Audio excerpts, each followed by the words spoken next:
Uh,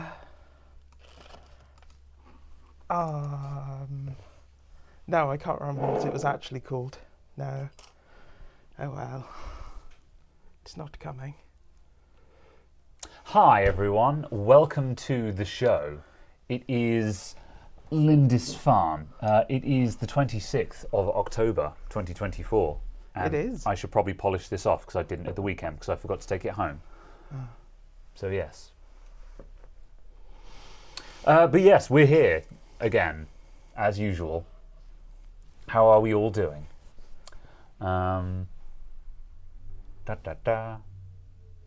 Good. Yeah, yep. I'm gonna scan through the chat. Yes, have a Polish off. Yes. People are talking about stuff that is out and about at the moment. Yes. Polish off. Oh yeah, polish off. Yeah, polish it off. Yes. Hi, Sai. Yeah. Look, I'm going to drink this coffee first.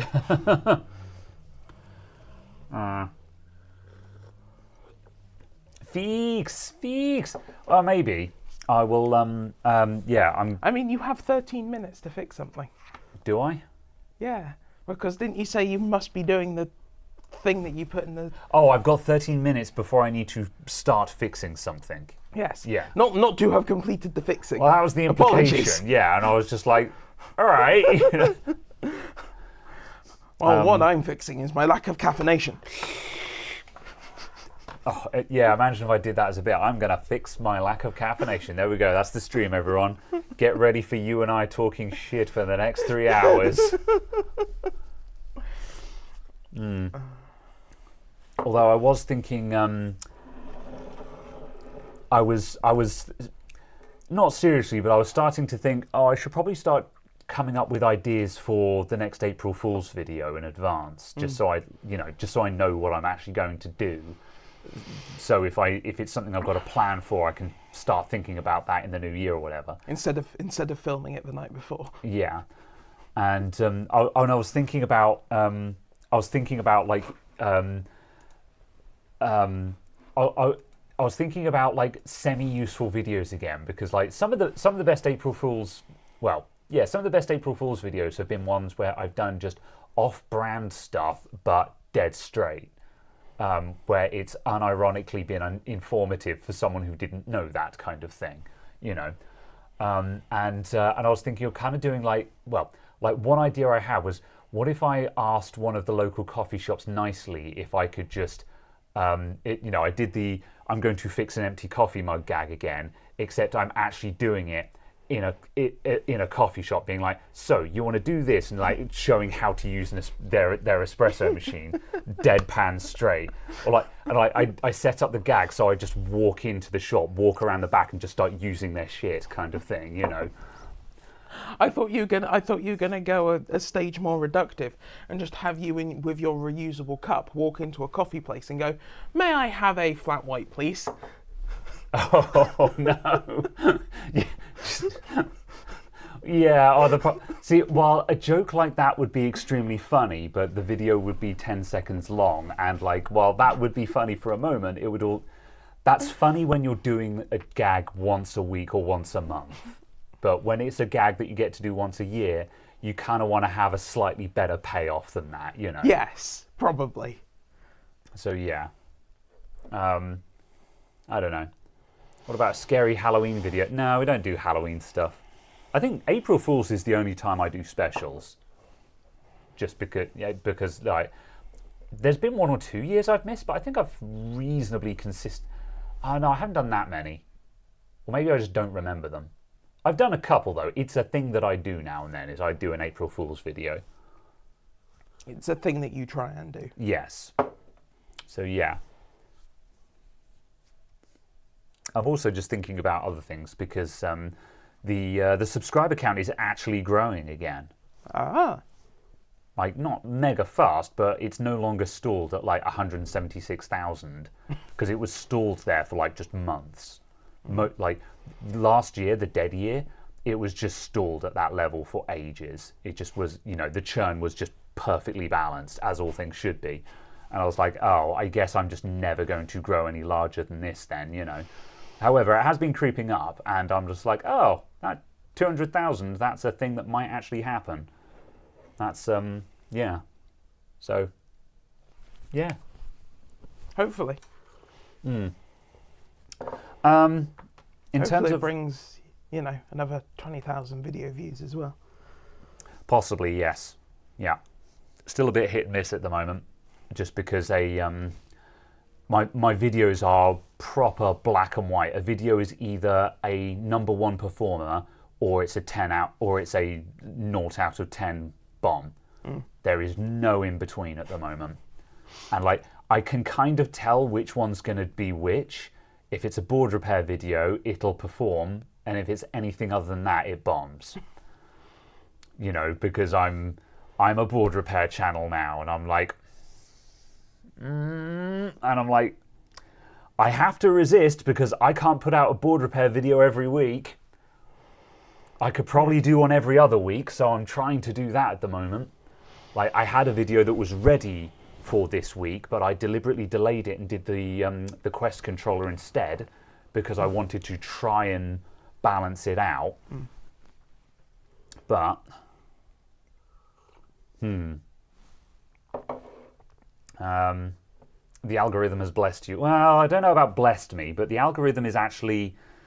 if the algorithm is a spotlight, I'm on the outskirts of the spotlight again, which is an improvement over being on the opposite side of the room to the spotlight, which was basically all of last year. Want some Timu? No. Although there is stuff coming up, actually. Did I add my email onto this? I don't think I did yet. Although, actually, if I download Gmail, I'm going to download Gmail on this iPad. I have an iPad now. Yes. App Store. I'm trying to use it. I've barely used this thing.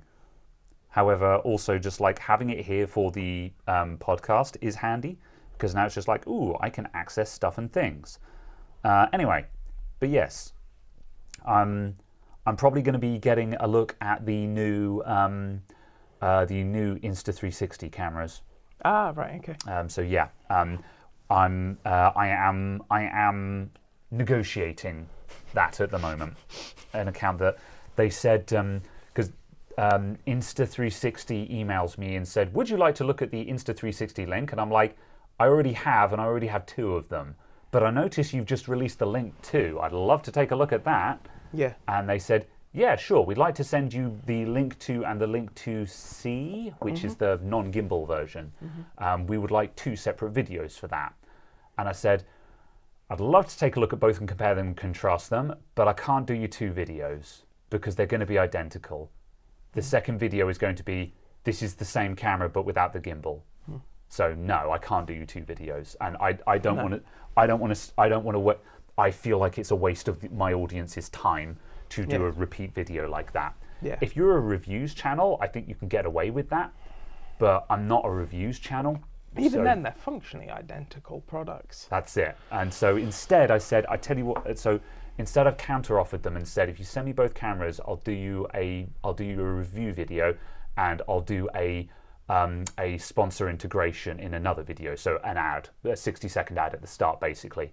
Like I'm, like at the risk of saying I'm biased, I'm 99% certain that I'm going to like these cameras because the Insta360 Link is the best webcam I've ever used.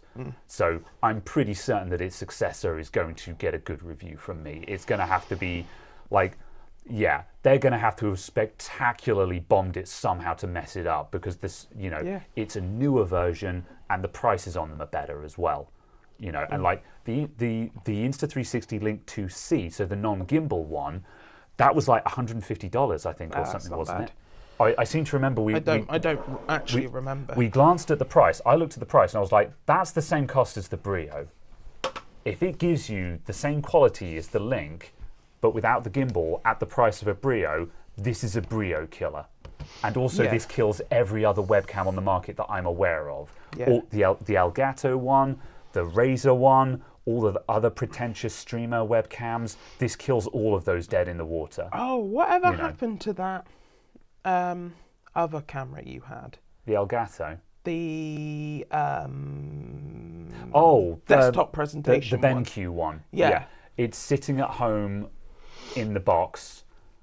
I wrote a review and started recording it and just completely lost interest in it.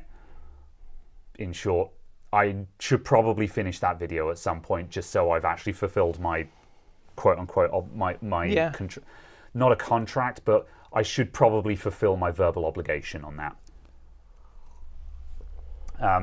However, it's probably in their interest that I don't, because, spoilers, I'm going to blast it because it was crap. So, yeah. However, at any rate, yeah. The Link 2C, I think, is going to be a brio killer, so I'm very eager to look at it. I thought, yeah, the Insta360 Link 2 is only dual axis. Oh, that's a bummer. Yeah, it's only dual axis. That explains why it's cheaper, I would imagine. It's £200, yeah. Yeah. And the 2C is £150. Yeah, fine. I mean, at that point, how much is the Ozbot was there, wasn't it? How much is the... apparently that's 120. Oh, that's really aggressively priced then, yeah. Oh, that's on sale, though, but yeah. Yeah, from 150, apparently. Yeah. Also, apparently the Ozbot's only 1080p. Oh, interesting. Whereas the Instalink will do 4K 30, Yeah. I presume. That's it, yeah. And also just, like... Unless the 360 Link 2 will do 4K 30. That would be a worthwhile upgrade on it as a new camera kind of thing. Yeah. Yeah, I mean, 3-axis is not essential, but it's really nice to have.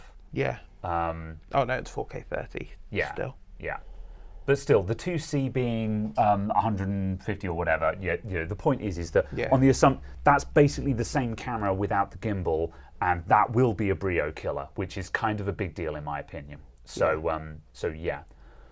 Right, I'm going to quickly zap down through the thing. You have 2 channels for a reason. Yeah, but the second channel has 0 audience, so like people don't want my... people aren't sending me stuff for a review to put it on a 4,500 subscriber channel, if you know what I mean. Not to downplay sizes, but yeah. If I reviewed it and then put it on the second channel that has little to no viewership on it, they're going to be like, that's not what we had in mind, you know. So, yeah. You need a desktop fix that requires a Hoover out first. Something really gross. Maybe. Both of the new 360s are still USB 2 only. Yeah, I think they've just got really good compression. Yeah. You know, which, yeah. I mean, yeah, absolutely fine. That's cool. it. But So, it's yeah. just, in a way, I'm surprised that they made a Link 2 and didn't make it 5 gigabit, same compression, but 4K 60. Yeah, it would be nice to get 4K 60 would be a game changer for me. Because also it would be a case that when they're talking about obviously doing the pan, tilt, and zoom, you're zooming from a 4K starting image. Yeah. As opposed to a 1080p out. 'Cause- Although I guess the sensor can be cropping a 4K image, can't it, and outputting 1080p. Yeah. So, yeah, maybe that's why. Kind of. Yeah. Replo says, non-gimbal, so its biggest feature is removed. Yes, however, yes, the price is lower. The gimbal one being 2 axes, though, is a bit unfortunate because the 3 axes, sure, it's a little bit of a party trick, but if you're using the gimbal, you'll appreciate it. Like, for me, I absolutely love the gimbal on the Lynx, but also I'm using them in a manner other than intended. I'm not using them as webcams per se. I'm using them as pro cameras, and it means that, you know, you see us putting them out on C-stands and they just self-level, you know. Whereas with 2 axes, they won't self-level anymore. You've got the pan and tilt, but because it no longer has the roll, no, wait. You've got, I always forget which it is. Roll, pan, no, tilt, pan, roll. Yeah, so it doesn't have tilt anymore. And the tilt allows it to self-level. So no matter how crooked your monitor is, no matter how crooked the C-stand is that I mount it on, it will always self-level. and that's really good to me. And the new one won't do that.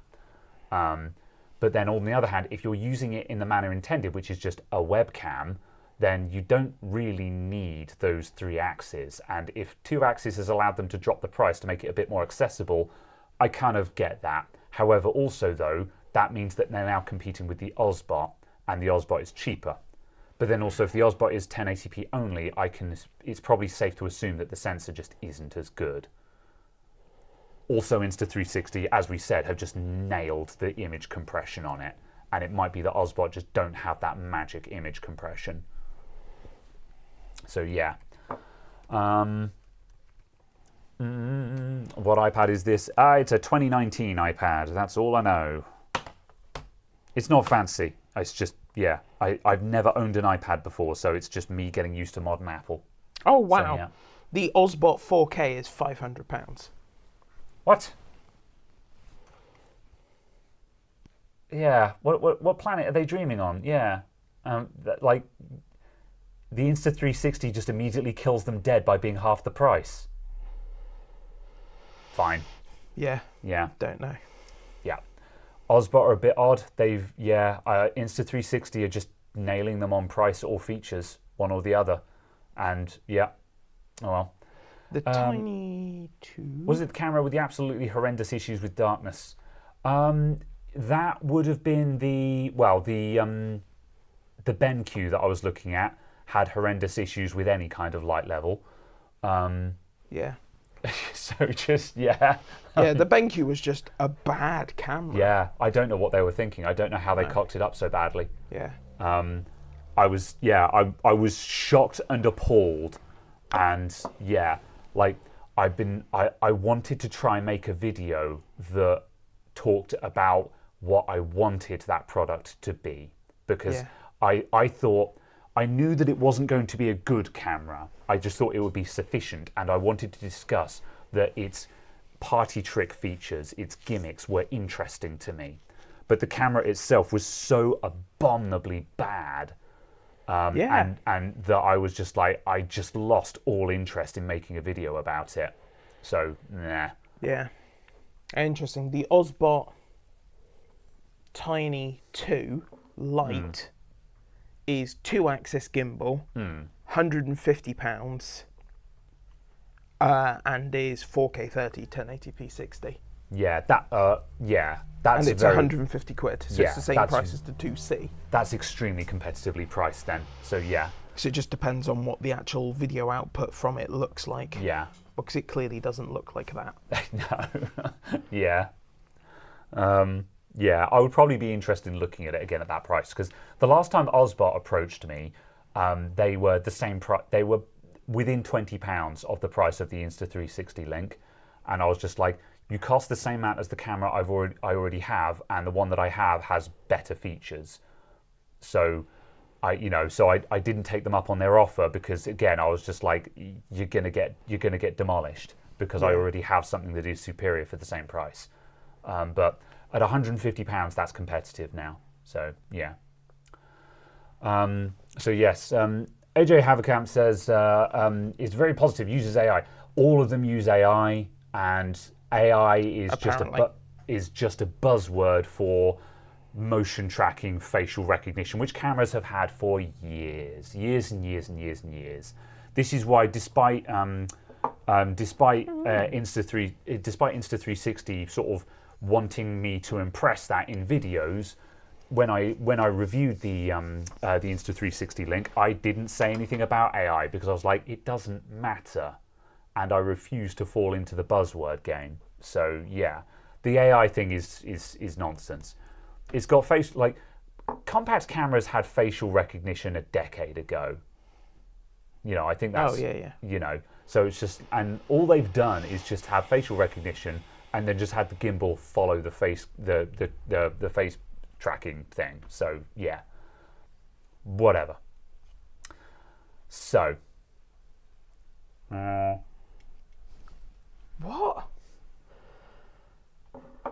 So Osbot sell a Tiny 2 Lite, right, for £150. okay. That does up to 4K 30. Yeah. Okay?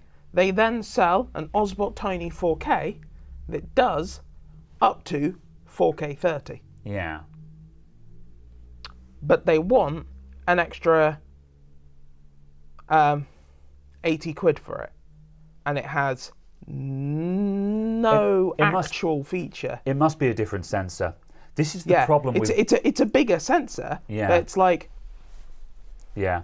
This is the frustrating thing about webcams, because, like, you know, when I, you know, with the BenQ, the BenQ was just like, it's got a Sony's brand new image sensor in it.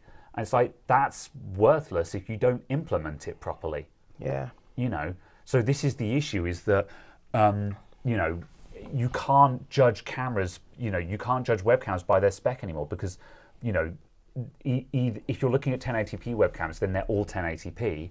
And if you're looking at high-end webcams, most of them now boast the capability of doing 4K 30. So you kind of just, you don't know.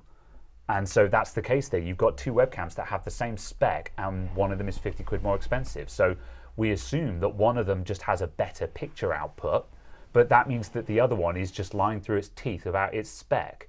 Or rather, its spec isn't actually worth anything because it's got worse final output. So yeah, I don't know, it's annoying.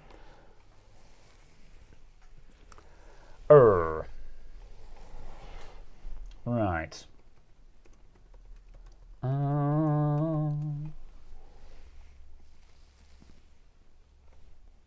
Better off getting an older camera that allows USB or HDMI pass-through. I've tried doing that in the past, but it's incredibly hard to find cameras that reliably do this. There's some out there, but ultimately USB is the way forward now. And with stuff like the Insta360 cameras, you know, like, as I say, the raw output from the Insta360s is stunning. YouTube mangles the quality of my videos. And when you see the raw output from them, they are actually really good. What I'd love is a 4K 60, but yeah.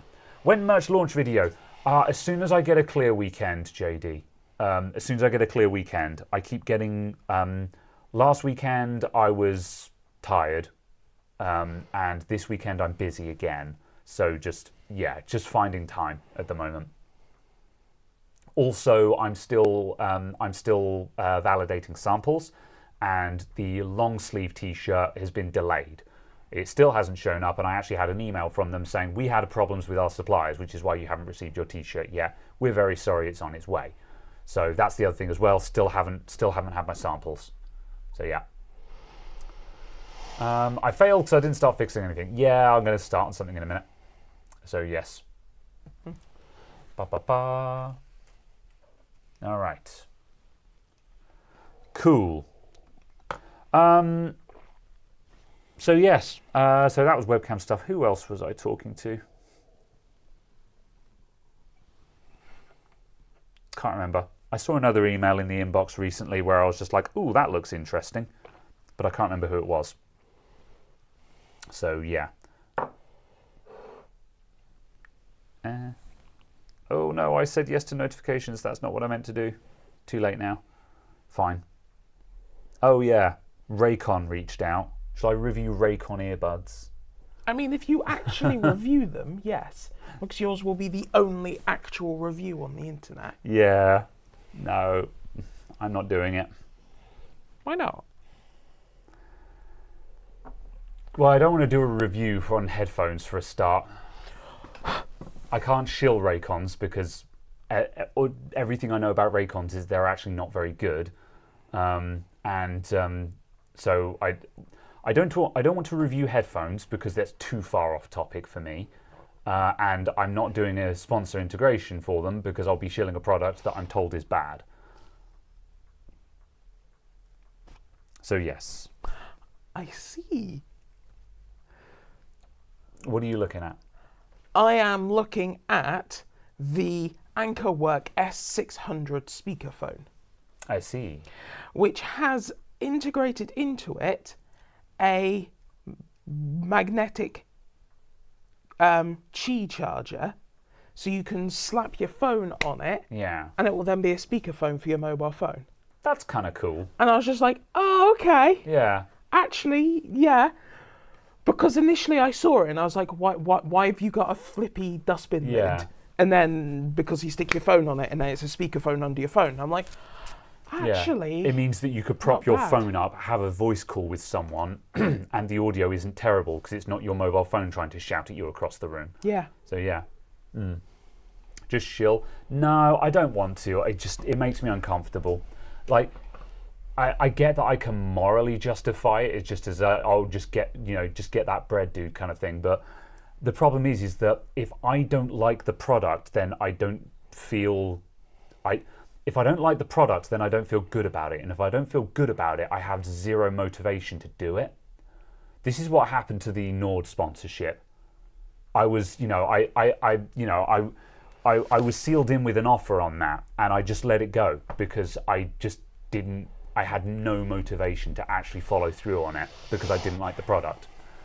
Whereas, like, I finally managed to get done on the JLC video because JLC is a service that I use and I like. So I actually did it, Yeah, it took me a while, sure, but I did actually do it. So, yeah. So that's that. Everyone says that they're just heavy on the bass with the Raycons. Yeah, and doing a proper review on headsets is stupid expensive. Yeah, that's the other thing. A headphone review is just going to be just my opinion. And honestly, I haven't listened to enough headphones and headsets to really gauge that. And on top of that, they're going to be in-ear headphones. And thus far, I have yet to find a pair of in-ear headphones that are comfortable for me. I guess my ears are a weird shape. I tried a whole bunch that you brought around one time. And just after going through all of them, I was like, none of these feel comfortable in my ears. I do not wish to use any of these. Yeah. Which is why I use over-ear headphones. So yeah, I use your Bose QC40? 45s? 45s, yeah. Yeah. Which are great. Good. So yeah. Right. Your rep will be in question if your community buy it and it's crap. That's basically it. Because, there will be people who'd be like sort of, oh, I got that NordVPN and it's great. And I'm going to be like, yeah. Like, oh, how do you get on with this? I'm just like, I don't actually use it because I don't use VPNs. And if I did, I'd probably use some custom job because, yeah. So, yeah. So that's the problem. At some point, I will shill something that I don't believe in. Someone will buy it and I will encounter them and I'm going to be like, And yeah, I don't want to deal with that. I bought that HP stream you recommended. That never happened, Sai. Fake news. Right, I've been very slowly getting to my ticket list so I can decide what I'm going to look at because I said I would try and fix something. So, this laptop I think has a failed hard drive in it, so I'm just going to immediately take the back off of it and take the hard drive out and put it into the dock to test. Okay. And then... Why are you testing hard drives? It's a hard drive. True. Mainly just because I want to confirm that that's the fault the laptop has first. Well, sorry, I'll rephrase that. Mainly because I want, if the hard drive fails the test, then that confirms that putting in the SSDs that confirms that was the problem. I guess my point is more the fact of why wouldn't you just start by snapshotting it, and if snapshotting encounters errors, you have it, because if you think the drive is suspicious, that's true. Doing a backup on it. Yeah, I will do that as well anyway. Either way, I'm taking the hard drive out of this laptop. Yes. Yeah. Yeah. No. So yes. Does they want data? I don't know. Does they? Yeah. The rumor do come out. The yes. customer does his data.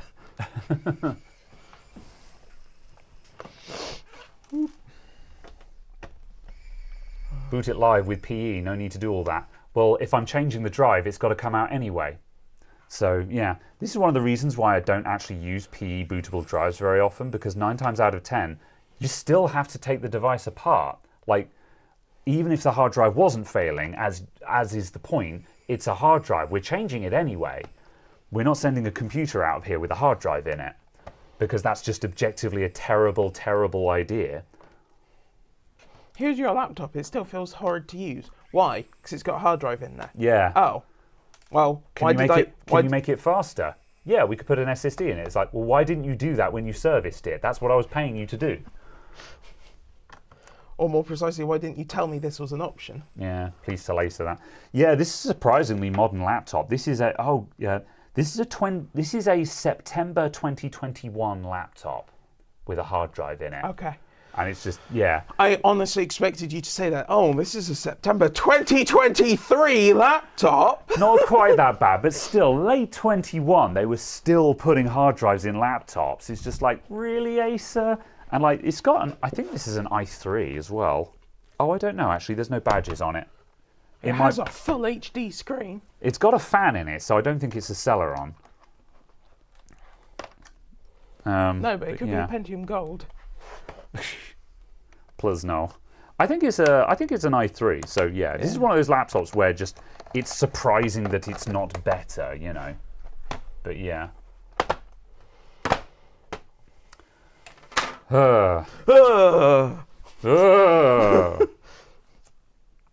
Seagate. Oh, good, it does have an M2 slot. Yeah. For a moment, I was like, weak, it doesn't have M.2. Also, is this 4 gigs of RAM?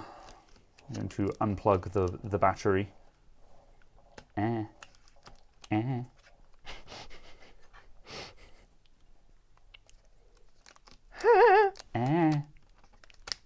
Okay. Please have onboard RAM under there.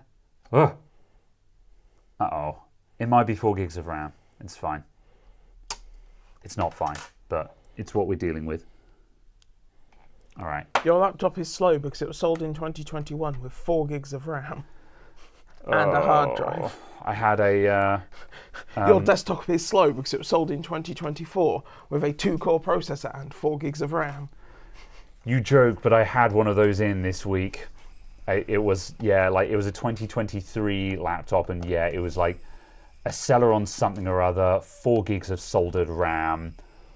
It did have an SSD, it wasn't eMMC, but obviously the SSD wasn't really a lot of use because because everything else was crap. And yeah, it really was just a case of just like, and you know, it's supplied with Windows 11 on it, and it's just like, stop it. So yeah, pretty terrible. Ronald. Soldered RAM is the new norm. Yeah, and like, I'm coming to terms with that, but you still got to put enough RAM in. If you're going to solder the RAM, there has to be enough. And by enough, 8 gigs is... I mean, well, if it's soldered, I don't think 8 gigs is enough now. No. Like, if it's not soldered, you can get away with 8 gigs because, you know, 8 gigs is passable in an office computer at the moment, but we're on the borderline. In a year or, you know, in another year or two, 8 gigs will just objectively not be enough. And so 8 gigs is fine today if it's not soldered, because that means you can upgrade it next year. However, if it's soldered, it needs to be 16 now, because if it's soldered, it's got to last the lifetime of the device. And that means it's got to make it for another couple of years. So, yeah. And, yeah.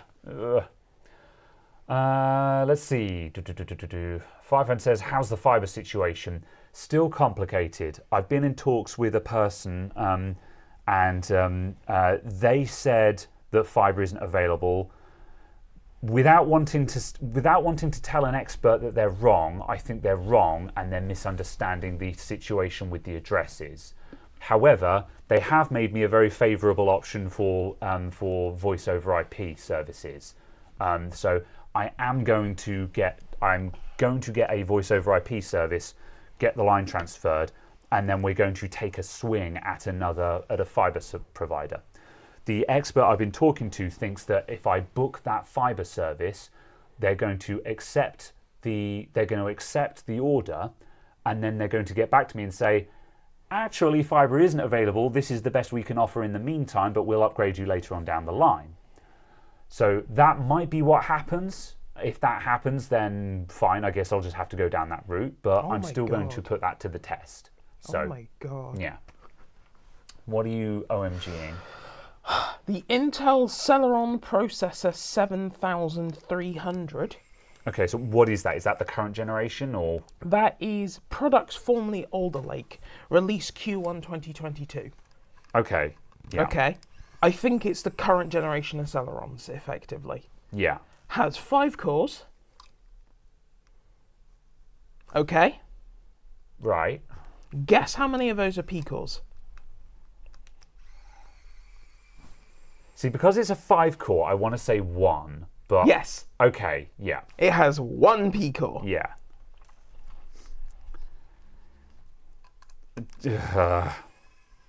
Yeah. I mean, at least it's, you know, with the 4 E cores, it's still 5 physical cores. So, yeah, I guess it's better than nothing. Yes, 5 physical cores. Because that's the thing, like, you can get away with being really underpowered on the CPU on a desktop computer. Desktop computers do not need a lot of CPU power. The issue is core count. That's what kills a lot of modern CPUs dead. Like, you can have a stupid 2 gigahertz boost clock CPU, and you can have a 1.8 gigahertz boost clock CPU. Oh no, this doesn't have a boost clock. It only has a base clock of 1 gigahertz. Fine. I mean, 1 gigahertz is pushing it, but you can get away with that. It's when they rock up with just 2-core 2-thread, or even just 2-core 4-thread, that it's just not enough threads, because there's just too many processes running on a modern system. You have to have the extra cores, because otherwise everyone just has to form an orderly queue for access to the CPU. And I guess having a lot of clock speed allows you to brute force that a bit, but we all know that the kind of CPU that doesn't have any cores also isn't going to have any clock speed either. So, yeah. So, bleh.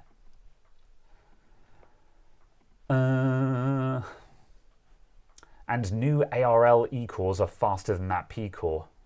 Yeah, apparently the new E cores are not terrible. Yeah. So yeah. What's the difference between the Celeron and the Pentium Gold? Aren't they both the same kind of wrong? Sort of. That they are binned CPUs to an extent. Although the Pentium Gold is the budget CPU, and the Celeron is the down-binned Pentium Gold, isn't it? As far as I'm aware, they're all custom bespoke designs. Yeah, none of them are binned. Oh, okay. Other than inside their, like the Pentium Gold 999 is the top performing one, and then you'll down bin that to the Pentium Gold 111. Yeah. And then the Pentium Silver will be a different design. Oh, interesting. Okay, yes. And then the Celeron will be a different design again. I knew that they were all SoCs and not down-binned i3s, for example.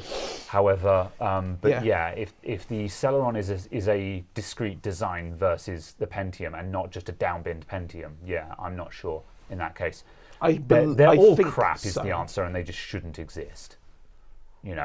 I tolerate budget CPUs as down-binned chips in an attempt to increase yield, because no matter how crappy they are, you can understand why they exist. But when you design those chips in the first place, it's just like you're just designing e-waste. Yeah. And that's just nonsense. So yeah. I think the ones that are specifically designed to be like 2 watts total power and are designed for edge embed systems and stuff like that is completely fine. Yeah, and I think the system is built for that. But it's when those processors then get used in a desktop, you're like, the fuck is this? Yeah. And the Pentium Gold isn't an awful experience in a laptop. The problem is that Pentium, when you see a Pentium badge on a laptop, it's usually accompanied by 4 gigs of soldered-in RAM and 64 gigs of eMMC. Yeah. So it's a case of the CPU wouldn't be a deal breaker, but it's then packaged with the rest of the stuff that combined makes it a deal breaker. So yeah, it kind of sucks. Speaking of sucking, I'm going to put this hard drive into backup. That was a smooth segue. Shut up. And here's a segue to our sponsor, Adamant. Raycon. Adamant IT merch. you too can own this T-shirt. It didn't even get it up to the logo. I was If going to you try go and do to- a Superman reveal, and I was like, well, this doesn't open that way, and well, whatever. If you go to adamantIT.fourthwall.com, Should I buy adamantitstore.com just for the bit? why? Why wouldn't you just buy adamantIT.store? Well, it's like, lttstore.com. I can steal Linus Tech Tips' gag. Sure. Sucking on what cider this weekend? Well, firstly, I'm going to neck the last of this mead because I'm classy, and then I think Carol's bought some Woodgate. Is that the D Grahamer? No. No, it's not, is it? No. It's only 85% D Grahamer. Not 85% proof. No. Yeah. because this is just Thatcher's vintage, effectively, so Yeah. it's 7.3, whereas the Aldi one is 8.3. Yeah, okay. The 8.3 Aldi one, that's the Graham D Grahamer. Yes. But that one's still pretty like 7.3 is still pretty hectic. Yes. Anything over 6.5 is getting spicy. But that's what I'm saying about it being only 85% of a D Grahamer. Fair enough. Yeah. Da da da da da.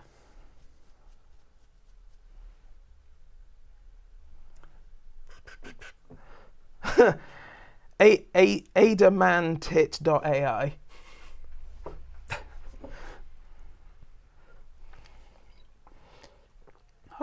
You could have adamantIT.tech. Really good, that stuff. I can't believe how much of that I drank last week. All right. AdamantIT.is. Adamantit is. Is adamantitstore.com available? It surely must be. looking Yeah. at what's available. Yeah. You can have adamantIT.store for 75 pence. Yes, I'm not a believer in weird TLDs. I don't like weird TLDs because you have to explain it every time. Because someone would be like, is that adamantIT.store.com? And like, no, adamantIT.store. AdamantIT, is store the web? No, just adamantIT. Just get a .com. Just use .com. No. adamantIT.store.com, yes, for apparently 70... Yeah, so just adamantitstore.com. For £7.70 a year. So yes, you could have it for a year for £7.70. £7.70 for adamantitstore.com, not Yes. .store. Yes. Or, yeah. Yes. Adamant. Oh, I could get adamantitstore.ai. Adamantitstore.com, yeah. Yeah. AdamantIT store me. That's not bad. That could be my new cloud storage service. But yeah. I love some of the top level things. All right, yeah. Sai says just use what you have, store.adamantIT.com. Yeah, I think that's what I'd actually do in reality. Yeah. Yeah, I shall probably do that. All right, there's actually a tech question in the chat, so I'm going to do it. What would be a good upgrade from something mid to high range from a Ryzen 5 3600 2060 B450 Pro? So people are saying 5700 X3D, and yeah, I agree. 5700 X3D. The 5800 X3D is slightly better, but is like £100 more expensive and isn't worth the money. 5700 X3D and going from a 2060. What would you upgrade a 2060 to these days? 7600 XT. Yeah, I guess. Because I don't know where the 2060 lands in the product stack these days, comparative speeds. But yeah, I guess, yeah. But 7600 XT is currently the best bang for buck. It's about 300 quid for a 7600 XT at the moment, I think, isn't it? What are you giggling at? AdamantITstore.wtf. What is WTF? Like, why does that one exist? Because it's part of the new adult TLDRs. TLDs even. Because you could have adamantitstore.adult for all of your adult sizing. And I don't know if you can have adamantitstore.child. Oh, no. Oh, God. Next thing, we'll have emoji TLDs. What do you mean next adamantit.moon emoji. adamantit.winky face emoji, you know. Colours.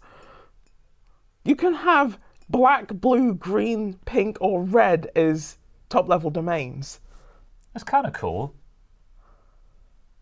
Why is green so expensive versus pink? Just demand? Maybe. Yeah, those prices seem completely arbitrary. adamantitstore.pink. JD says 5700X3D and a 6800. Yeah, 6800 is a valid option. Depends on whether you want to buy second hand, because I haven't seen any new. I was going to say, I don't think the 6800 is going to be well priced if you're buying new. If you bought one second hand, I think that would work out better. If you're buying brand new, go for a 7600 XT, because they're comparable in performance. Is the person in the UK? Whomever asked the question. Don't know. OP, are you UK? Bruh. Difference between B450, 550 and 650. Right, so B450 and 550. The B550, firstly, 450 and 550 are both AM4, which is the socket we're looking at the moment. The B550 boards, the B450 boards are fine. The B550 boards are newer and will probably have better I/O, better VRMs, and maybe some more toys like Wi-Fi and PCI Express 5. No, they'll have PCI Express 4. Yeah, fine. Whereas B450 will be probably Gen 3 only. Oh yeah, B450 might be Gen 3 only then, but it's probably fine. Yeah. B450 is fine as a board that exists. If you're buying brand new, you get a B550, but you already have a 450, so you use that, BIOS update it. Yeah. The B650 is AM5. Yes. Which is a different socket. And so now we're onto a different platform. So yeah. adamantit.cider. That'd be very cool if it exists. I'll be surprised if cider exists though. In answer to the question of can you buy a 6800 or 6800 XT new in the UK, yes you can. And it ranges between 350 and £1,500. I see. So yes, about 350 to £600 are your options. Yeah. So not particularly good value on some of them. B550 often has 2.5 gig Ethernet hand if you use that. Yeah, although it's also got significantly better memory handling, so you'll actually get 3600 running. If you were building a new gaming PC from scratch today on a budget, B550 would be what you buy. If you're on a budget, if you've got £1,000 to spend, you would go to AM5. And however, in this instance, because we're upgrading, then there is an existing motherboard. We're going to use that existing B450 because if you start replacing the motherboard, CPU, and graphics card, at that point you may as well build a new computer. Yeah. Because you're replacing so much of the PC that you may as well build a new one and sell the old one as a functional computer. So yeah. B450 supports M.2 SATA, 550 doesn't. Yeah, but who the hell cares about M.2 SATA? I mean, oh well, I guess you do care if you have an M.2 SATA. But that doesn't matter because you'd only be buying it if you needed a new motherboard. Yeah. However, also I don't think that's something I would plan for because like there's not a lot of M.2 SATA drives in the wild because it was such a narrow window of availability. Like M.2 SATA was only about for a year or so in the mainstream. Like the actual point where M.2 SATA was cheaper than 2.5 inch and cheaper than NVMe is such a narrow window that just not a lot of people were buying them. They're out there, don't get me wrong, but yeah. And like you say M.2 SATA was like 2016 days. Yeah, and at that time, everyone was buying 2.5-inch SATA because it was cheaper. So yeah, the actual reality of the number of the actual number of drives in existence is surprisingly low. I can't think I've ever actually seen one. Yeah, I mean, yeah. the common ones are, you see them in OEM semi-frequently. Like all the ones I've got kicking around are all just ones that have come out of OEM laptops. So just laptops that were fairly early to the SSD game, where they had like 128 gig SSD boot drives and a 1 terabyte hard drive. Those 128 gig boot drives are usually M.2 SATA. Before NVMe just became cheaper.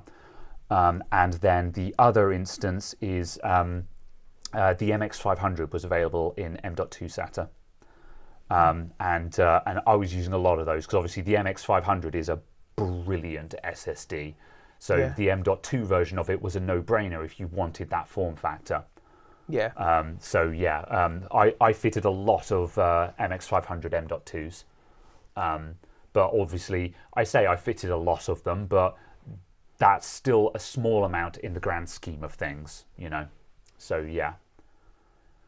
Can a B450 Aorus Pro handle the 5700X3D? Yes, it can. Yeah, because the 5700X3D is probably pushing maybe 120 watts at the top end.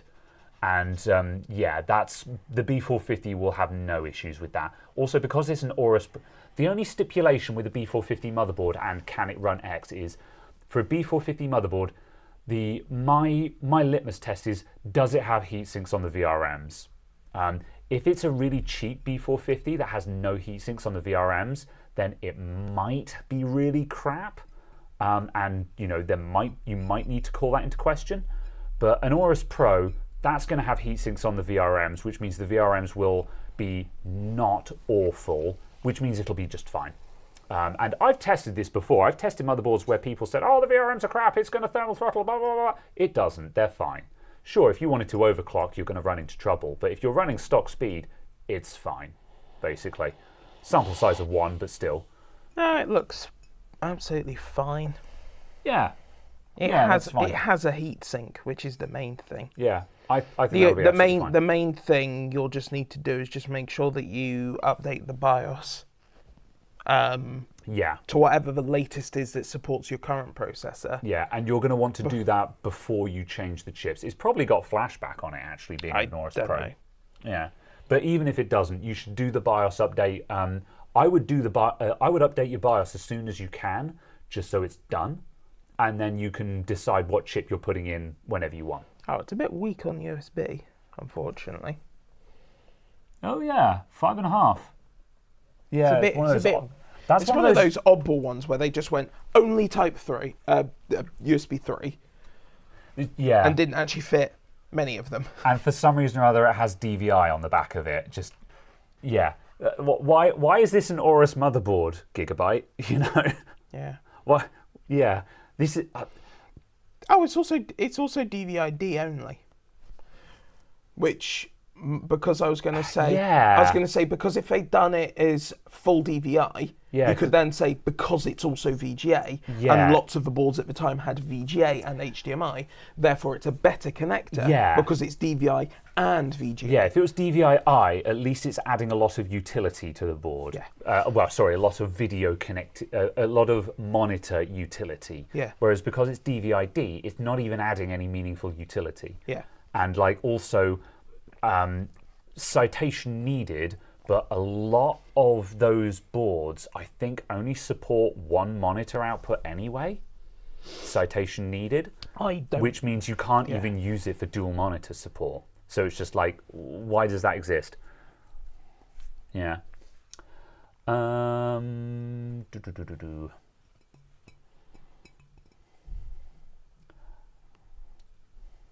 Let's see.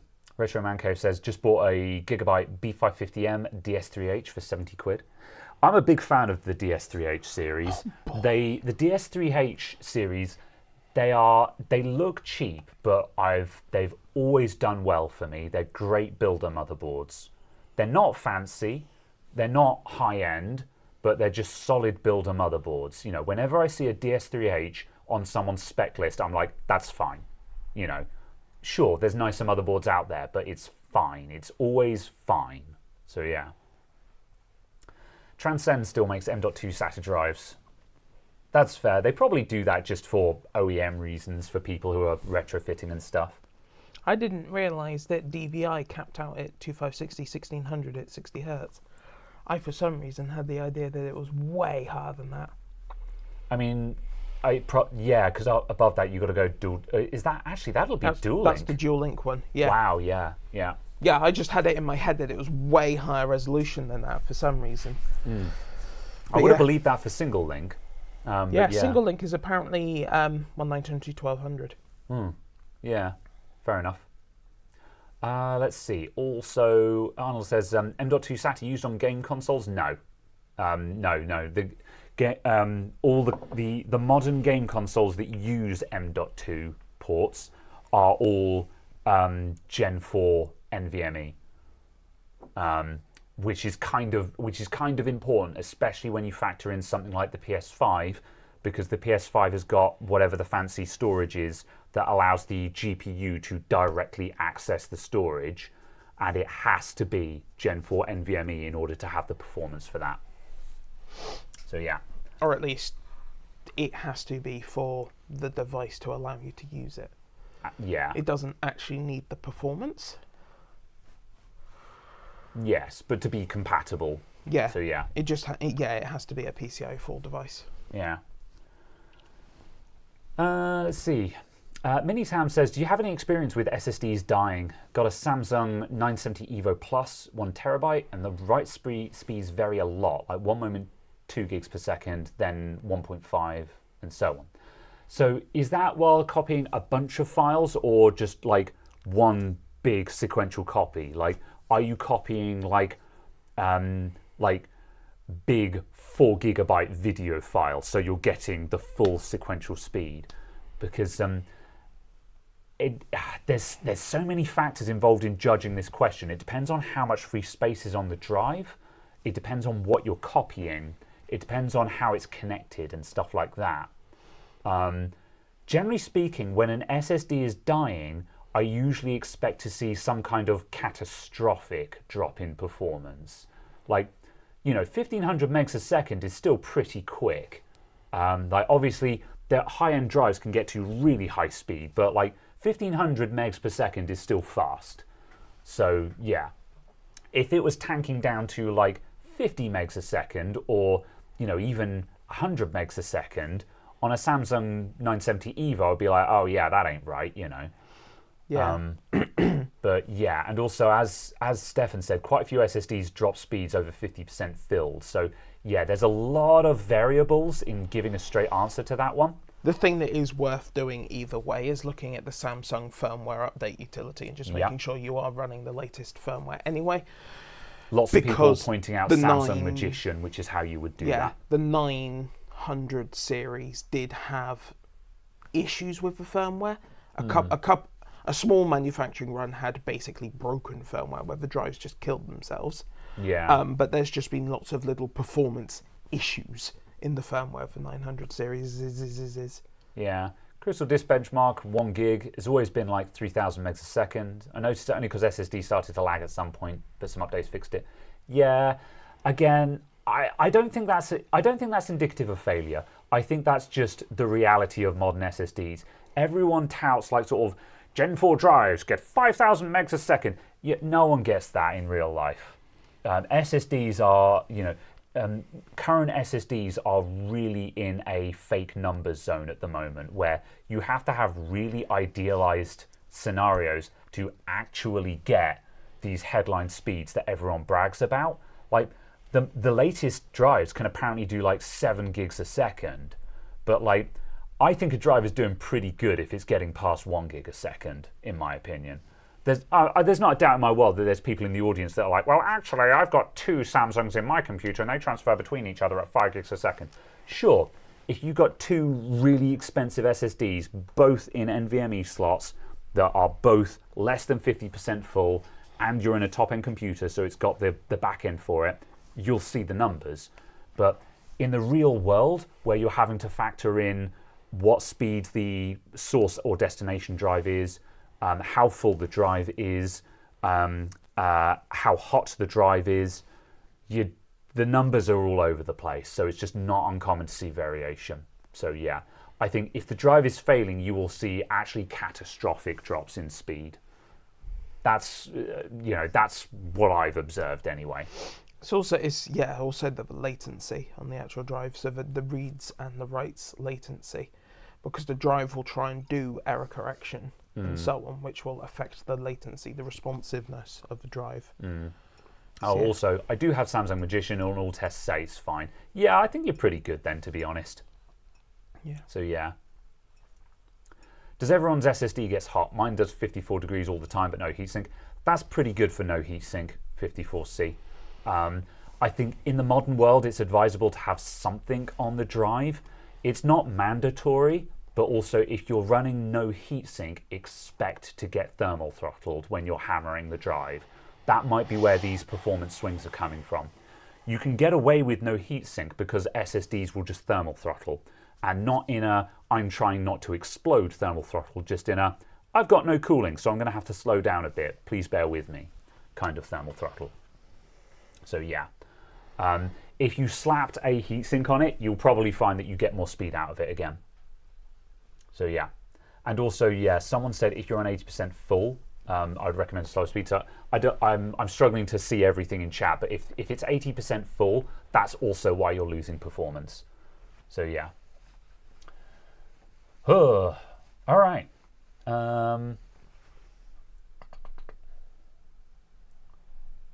Scanning through the chat. Any recommendations on a heatsink? Not really. Anything will do, to be honest. You could probably buy just a cheap one that's literally just a strip of metal that just has some rubber bands to attach it to the drive. You don't need much. It's not a CPU pumping out 100 watts. You just need something on there. Something will give you drastically more cooling than nothing, basically. So yeah. Most modern motherboards with M.2 heatsinks, the heatsink is not sophisticated. It's just a strip of metal, often with really poor contact to the drive as well. But a little is an awful lot more than nothing. So yes. Mike Jones says, how will these drives be in 10 years? I've still got some mechanical drives that are still good that are older than 10 years. I don't have that confidence with SSDs for some reason. I mean, again, it's hard to tell at the moment, but SSDs have been out and about for more than 10 years now. And the early ones all had problems and died. But broadly speaking, I would still say, I think SSDs aren't going to have... I mean, hard drives that last more than a decade are luck of the draw. I think this is survivorship bias. People will point at hard drives and go, I've got an old Maxtor that's still going after 15 years. And it's just like, yeah, and I've got a box of failed Maxtors and failed Seagates and failed Western Digitals. This is survivorship bias. Just, for every drive for every hard drive that someone has that's 10 years old and still going strong, there are boxes and boxes of failed hard drives. And SSDs are, broadly speaking, more reliable. They're not immune to failure, and some of them do die young. But also, this laptop is 3 years old, and I'm fairly certain the hard drive in it is dead. So, and you don't get that with SSDs in them, just because obviously there's no moving parts.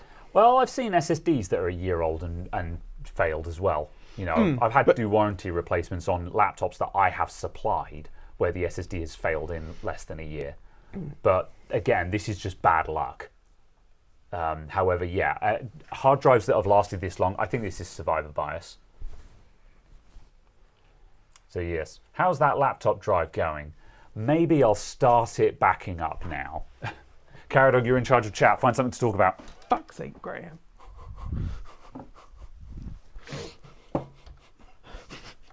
We were talking tech. And you said you were going to fix something. I didn't say it would be a good fix. We have fixed their boredom. Technically, it's already fixed because I've taken the hard drive out. Does the device function? It turns on. Right, and what functions does it perform? It goes into BIOS. You can look at the BIOS.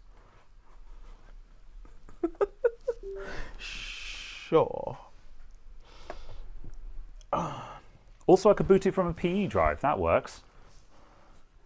Right. Does it have one connected? Use a Linux Live CD. I don't have an optical drive. Oh, yeah, I meant whatever. I'm trying to mock Linux users. Just leave me alone.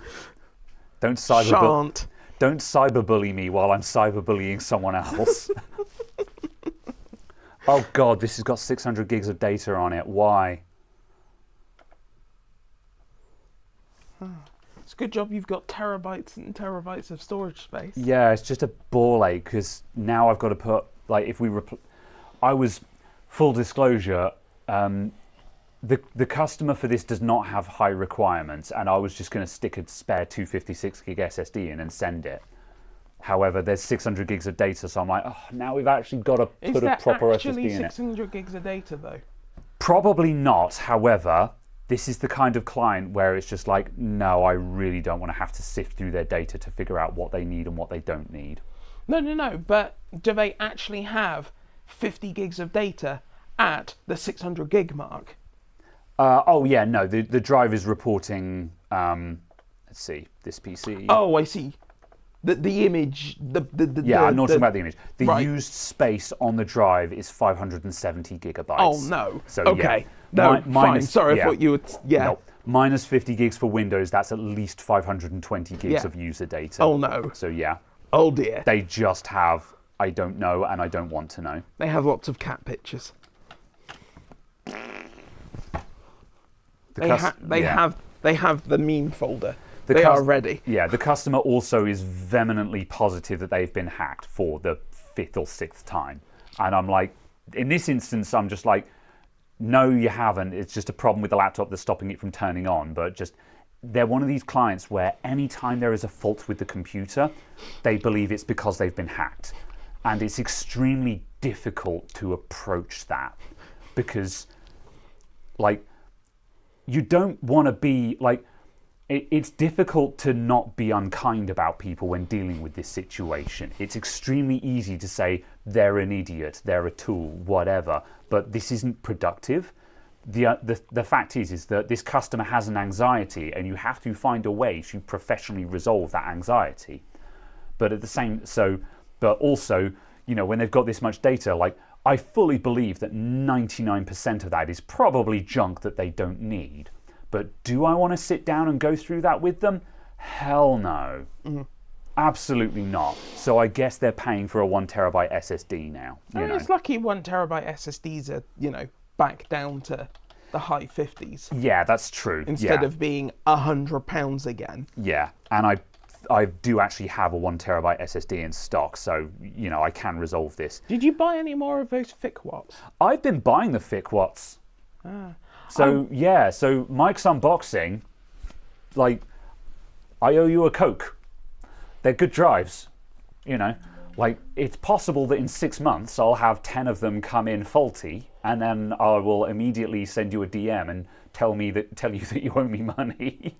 But, however, as of right now, yeah, those thick-watt drives, so that's the FN501 Pro, they've been fine so far. And they're like less than 50 quid. They're good, cheap drives as far as I'm concerned. So, yeah. I bought an A-Data Legend 970. Legendary. Okay, yeah. Because it was the cheapest 4-lane Gen 5 drive I could find. 4-lane Gen 5 drive. Yeah. Interesting. Yeah, because it's PCIe Gen 5. That's the only reason I bought it. So it was a terabyte drive for 80 quid. Oh, 80 quid. And I'm like, Have you got it yet? No, it will be delivered at some point soon. We've got to give that a bashing. Right? Yeah. But, like, I was just like, okay. I'm curious as to what that's going to... I think that's going to be a Gen drive. I think that's going to... Okay, here's my prediction now. It's going to be a drive that technically has a controller that supports Gen 5 and will connect at Gen 5 speeds. But the NAND is going to top out at, like, 700 megs a second. Maybe. Yeah, you know, or something like that. I don't know.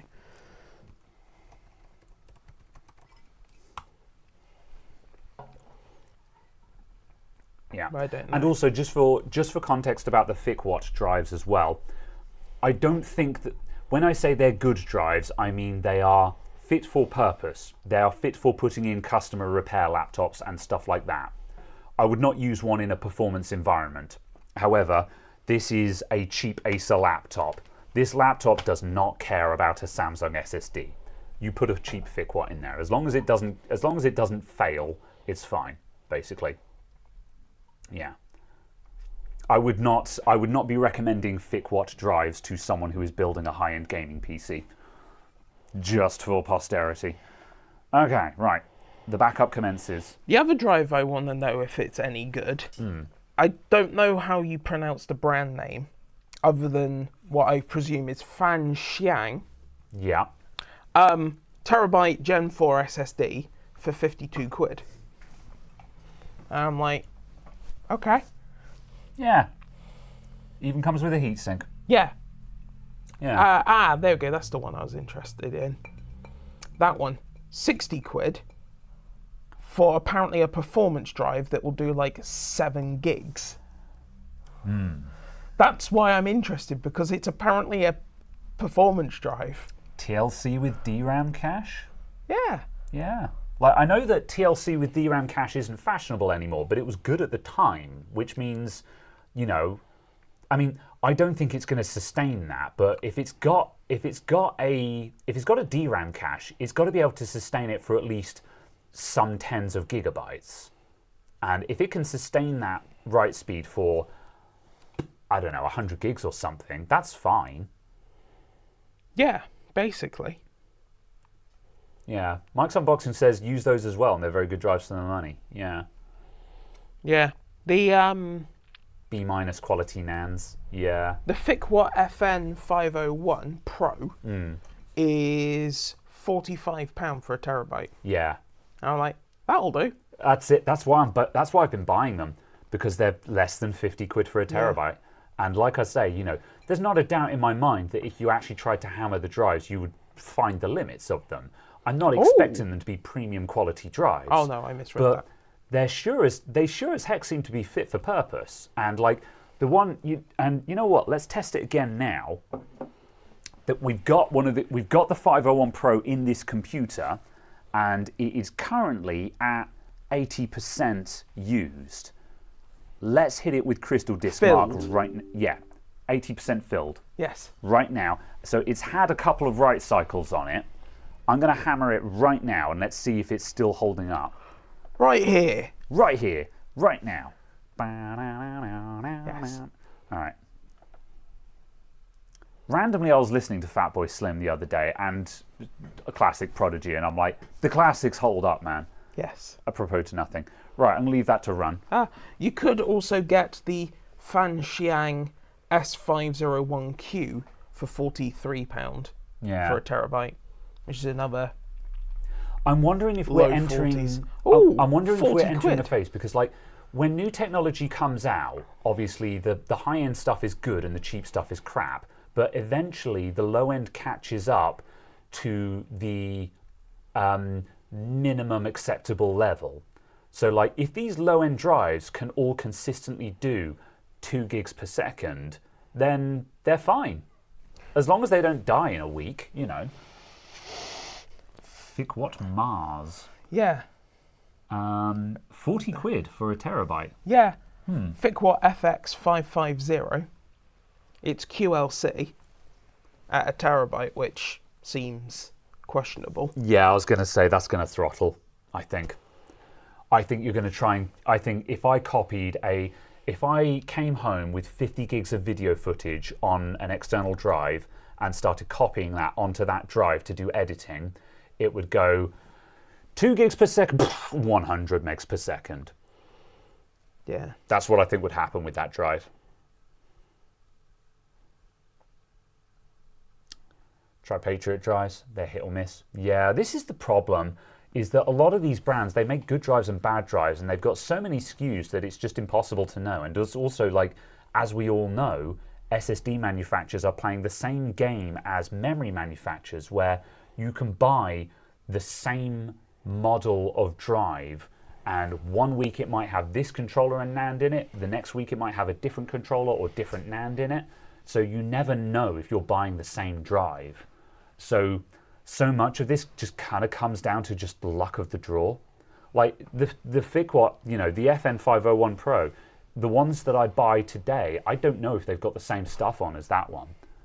Although actually we could check, because I've got a brand new one kicking around somewhere that I bought like last week, and we could see if it's got the same stuff on as the one in there that's been in there for several months now. That might be interesting. Yeah. The other thing that's interesting is this FICWAT FX991, 50 quid terabyte drive, and apparently it's a 7 gig a second drive. Yeah.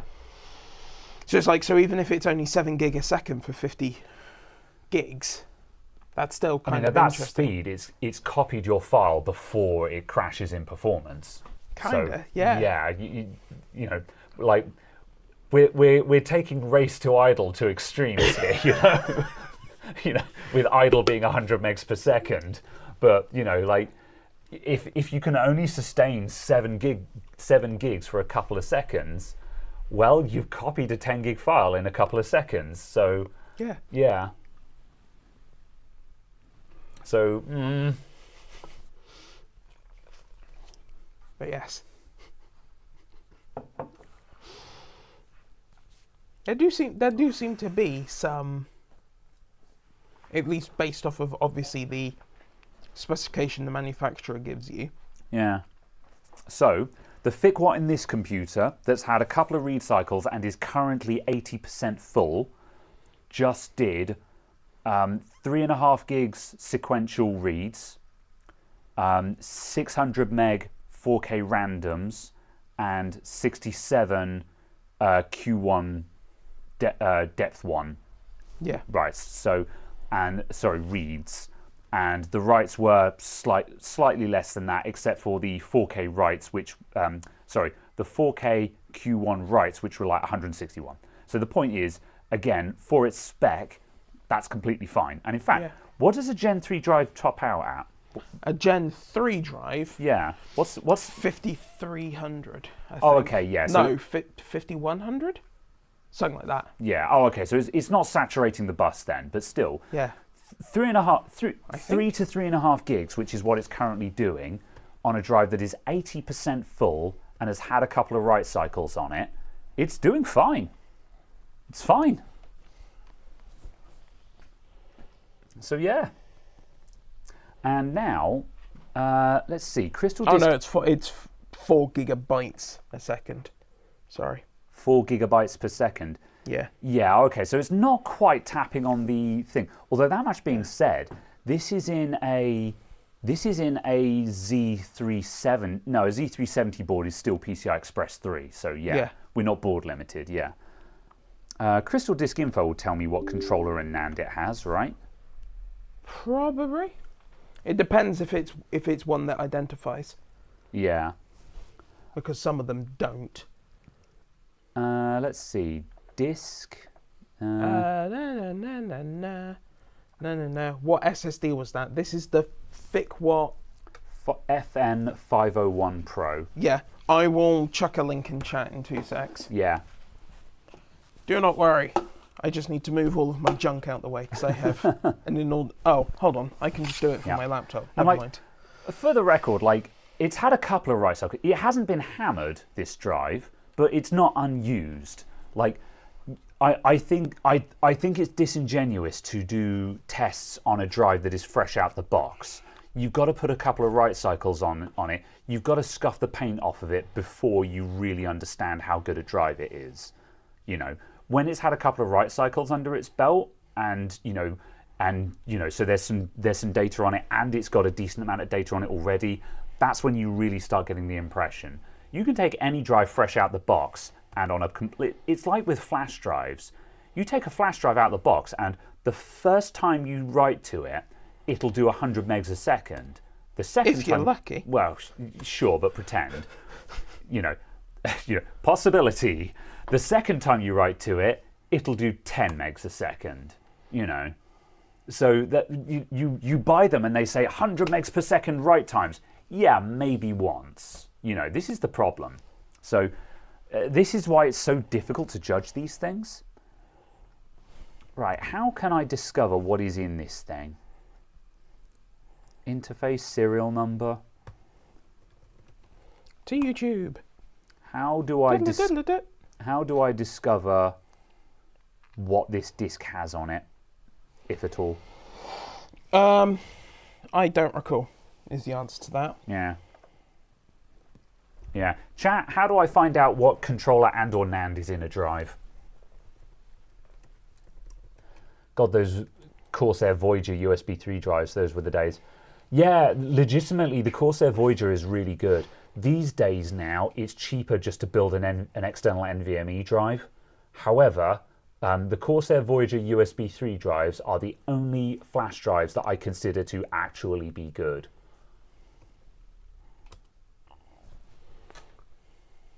Hardware info doesn't idea. Oh, I could try that.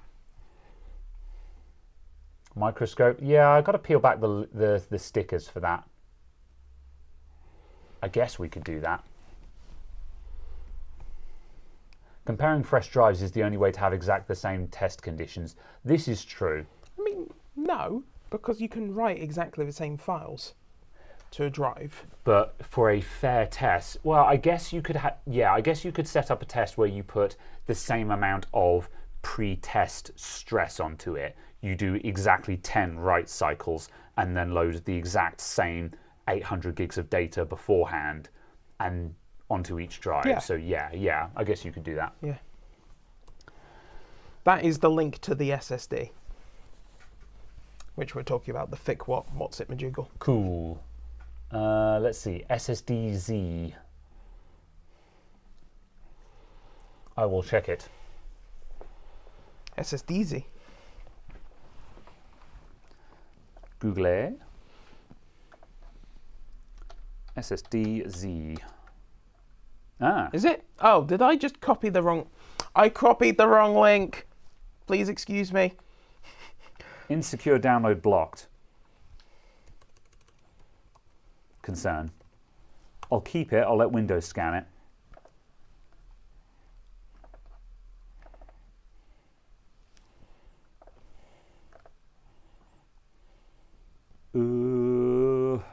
Extract.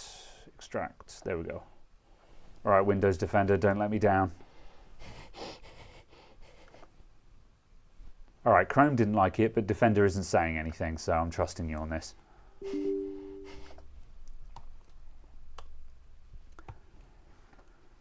Right. Yes, that is the thick what. I have actually copied the thick what because we want the thick what. There we go. SSD-Z cannot get a read on the thick what. It does not know anything. Let's try that again, but actually use the correct That was link. a fail. Not this time. Let me grab... I'd have to shut this one down, and now it's backing a drive up, so I can't. Otherwise, I would just look at them under the microscope. What does Crystal Dewberry what's it actually say? It's got stuff like serial number, reads, writes, transfer modes, and stuff like that, but it doesn't tell me anything about the drive itself. Oh, I see. So yeah, unknown. Ugh.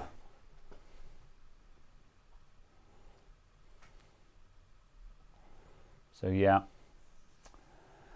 L Armour says, quote from an article I found, it's a Phison flash and Silicon Motion flash, Sandforce flash. I started reading that, and then as I got toward the end, I'm like, I don't understand this.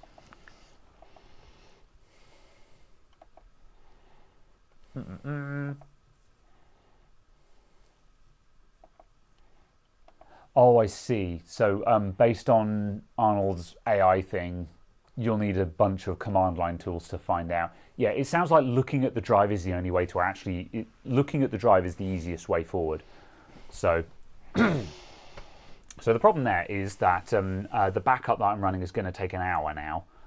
So I guess we'll leave that to run, and we'll find out later on... Oh, that backup. Yeah. I was about to say, what backup, Graham? I've started it. Because I couldn't see Coming up on Two Guys Talk Tech, Graham actually looks at the drive and finds out what's really under the sticker. Stay tuned. What's under your sticker? Is this story based? Right. I'm going home while you talk about something else. Thanks for the support, Si. I'm leaving. Fine. What if the text is lasered off? I don't think it would be on this. It's not impossible. In which case, I guess we just don't get to know. This knowledge will have been kept from us. Yeah. Frodo Baggins, alright, keep your secrets, .gif. Alright. I'm going to look at my ticket list and see if there's something else that I can tinker with while we find something else to talk about.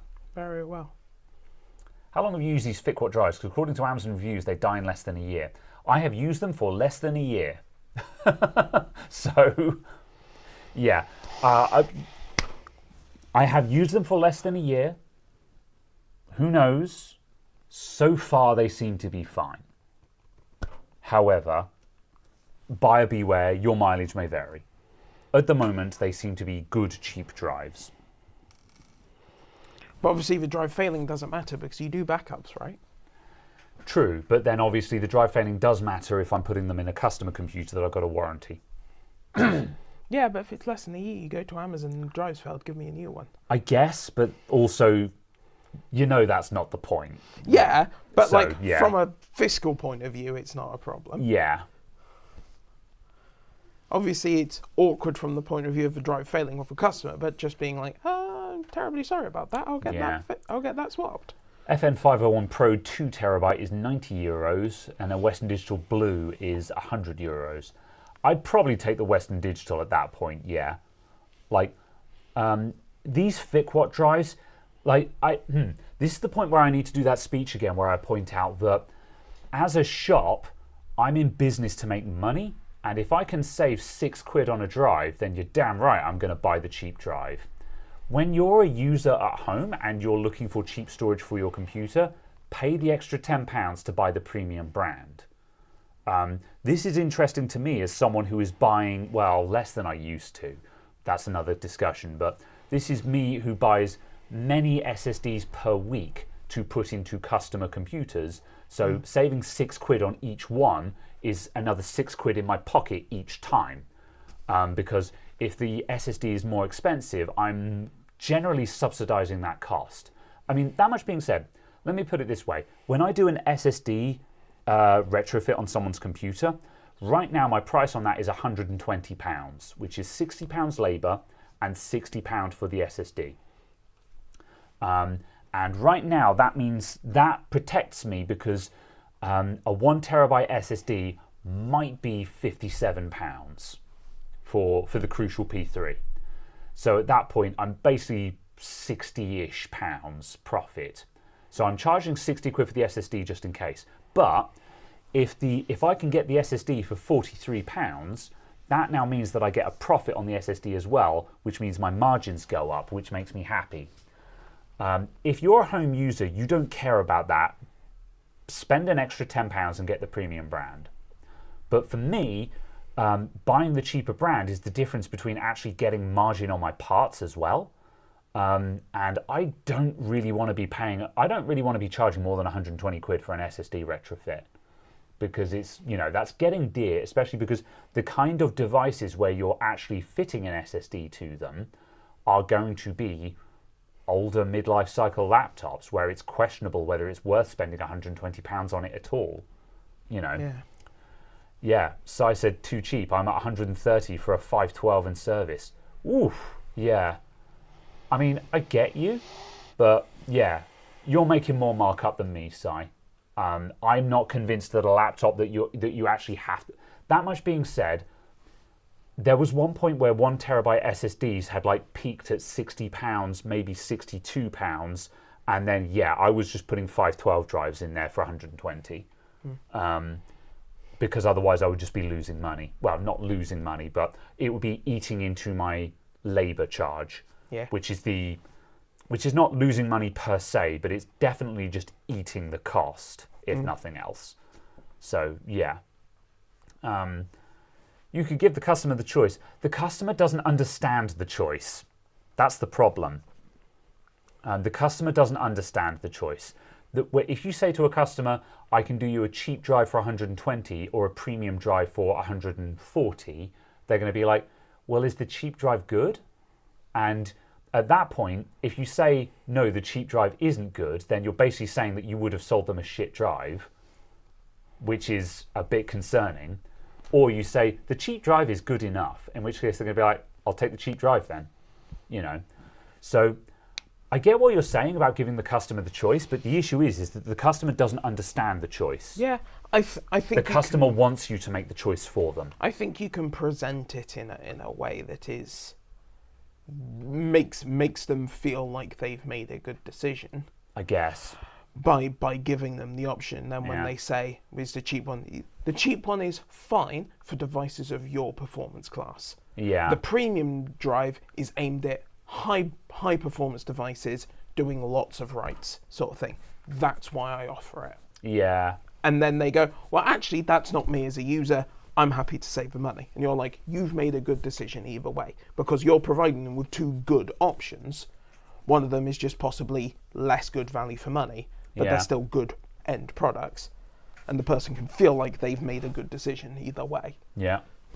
Webcam says, the thing is, the opposite is true if you get a customer coming back 6 months later with a failed SSD and no data. Yeah, this is true. Like, again, because as is with customers, there's no guarantee that the customer is backing up. So, you know, that's reasonable. So, yeah, I don't think there's a correct answer to this. We've all just got to feel out what we think our particular customer base will bear, you know. So yeah.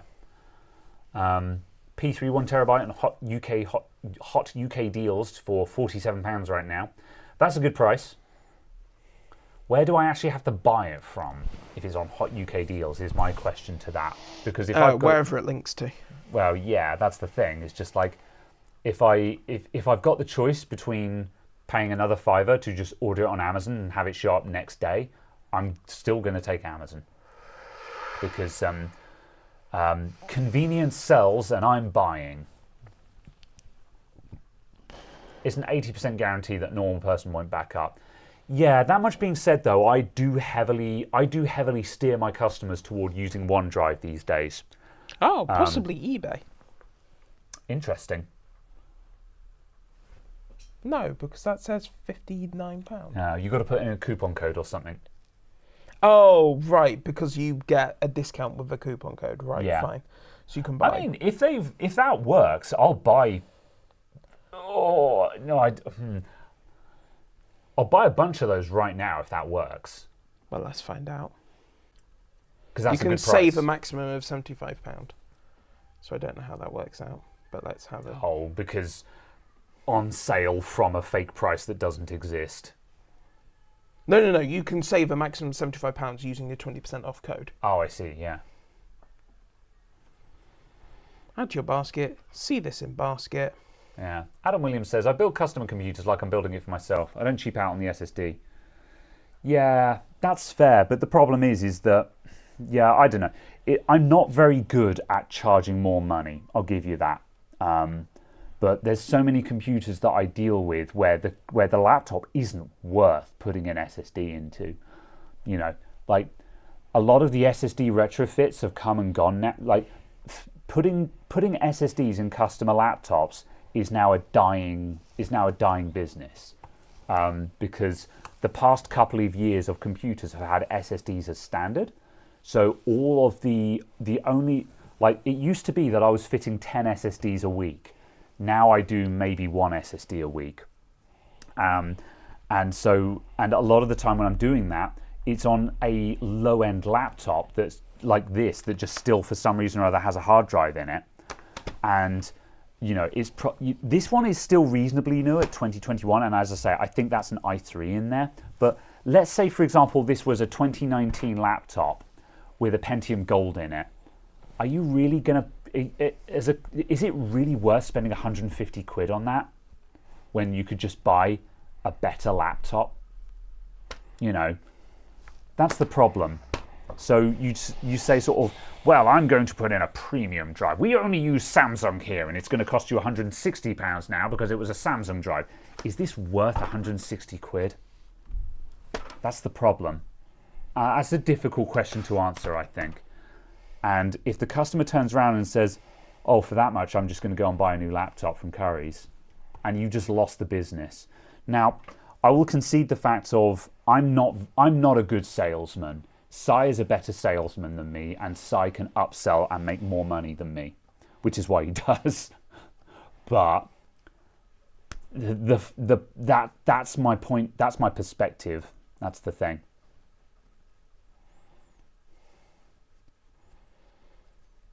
Yeah, you can do that and get £75 off of 8 of them, effectively.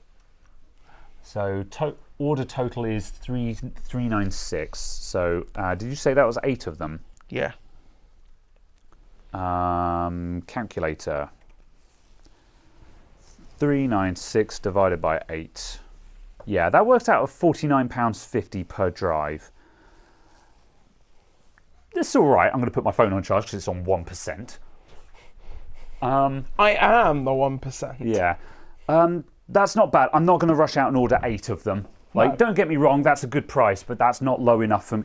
If it had been like £45 per drive, I'd have said, oh yeah, you know what, I'll have 5 of those right now. However, yeah, that's fine. Considering I don't have an immediate use for those drives, I'm not incentivized to lock up 400 quid into drives that are going to take me a couple of months to shift. Again, this time last year, I'd shift those in a week or I'd probably shift those in a week or two. In which case, that would be a no-brainer. But yeah, it's ever so slightly better value for money to buy 7 of them, just Fair because enough. it's a maximum discount of £75. Yeah. And considering at the moment I'm buying these FitQuad drives for £43, and Yeah. like I say, I know they're not premium, but they're fine so far. Like, again, I've got one in this computer. The moment I discover that they're crap will be when I turn that computer on in the morning and it doesn't work. yeah, And at that point, I'll be like, whoops, we're going to stop using those now. I mean, Will it be too late? Maybe it will, but also, again, this is why we provide warranties. And customer data, yeah, this is tough, but I do steer people towards using OneDrive.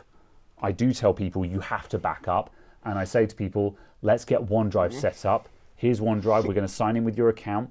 It's going to cost you £2 a month for the extra storage, but it's £2 a month, worth every penny, then you don't have to worry about backup, Yeah. So yeah.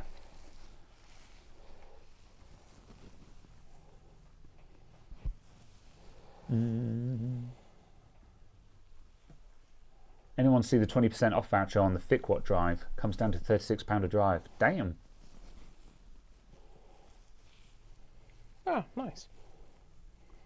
I did partial commission electronics TVs sales in the 90s to the late noughties and immediately learned I don't have the cutthroat instinct. Same, Wilgie. I can do a sales pitch when I believe in the product, but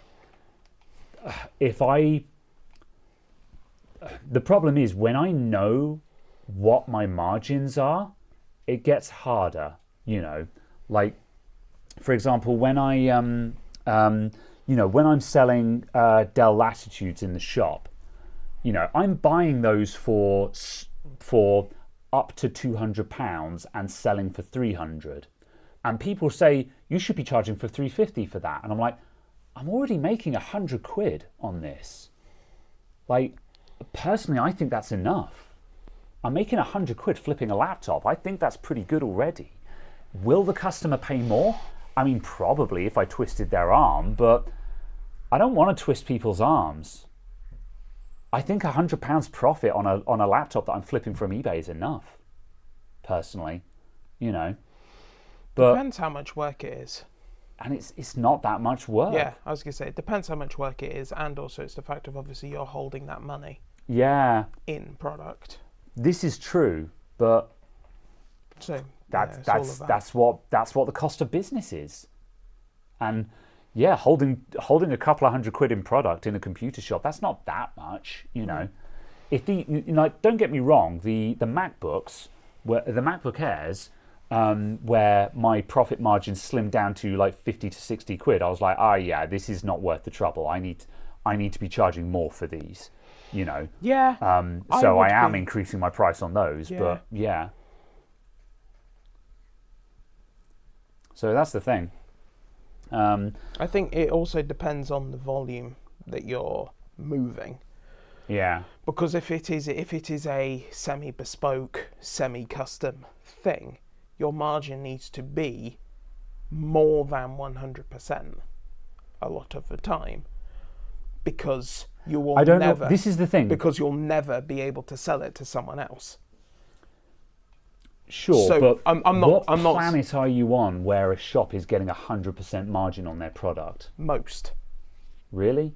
Yeah, anything that's like doing my- anything my custom or bespoke. My brother-in-law works in pro mountain bike shops, and their margins are like 50 to 60% on Yeah, stuff. where you're doing something that's custom or bespoke for that client, where you're making a thing specifically for them. That's what I was saying. Oh, okay, yeah. No. But That's what I was saying. That's what I was working back yeah. from. Okay, sure. Is but saying like, that obviously for that, you know, so it's a case of Yeah. your costs might be this big, but obviously your opportunity to sell is this big. Yeah. So it's obviously a massive Yeah. continuum of, it doesn't matter what the absolute or relative or anything like that is. But that's you not. have to but work that- it out Yeah. on. However, that's not the business I'm in.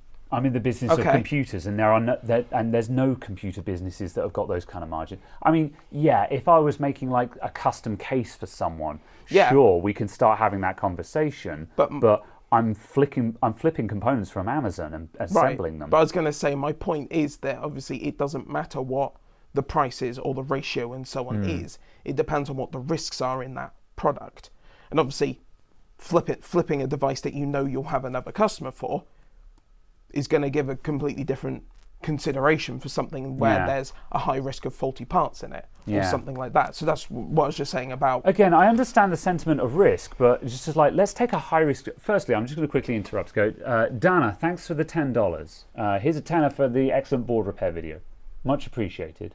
I do appreciate this. I'm going to cut straight back into the rant now. Yeah, But I was saying. let's take a high risk example of like MacBook Pro repairs when I Yeah. have to replace a screen. Yeah. So the parts so MacBook Pro comes in with a broken screen. The parts cost on the screen is £280. Yeah. So so we go, okay, so the parts cost is £280, and I want to make, and so you go, okay, well, how much profit are we going to make on that then? You know, are we going to charge £100 for the repair? That's not a 100% margin. No. So, okay, so let's say we're going to charge 100% margin. So now we're charging 600 and whatever pounds for the thing. The customer's going to go, okay, well, I'm going to go and buy a new laptop then. There's no planet where you can make those kind of profits. The customer's immediately going to walk out. I don't know. Yeah, I've no idea. Yeah. Because obviously I'm not you and I'm not dealing with those people. Yeah. But it's obviously the case of, it's still the fact of being in this situation where you're at risk of losing money by doing your work. Yeah, I mean, don't get me wrong. I do believe that you've got to charge your value, and you know, Yeah. if you're in business to make money, you've got to charge your value, and you've got to charge according to risk. And like for MacBook screen replacements, Yeah. you know, I said £280. No, that's not what the screen costs. The screen is like £180, and I generally aim to charge around about £300 for a repair, which usually equates to at least £100 profit, plus a bit extra if I get the screen for 180. Now, what I'm actually doing there is unbolting the screen and bolting a new screen on.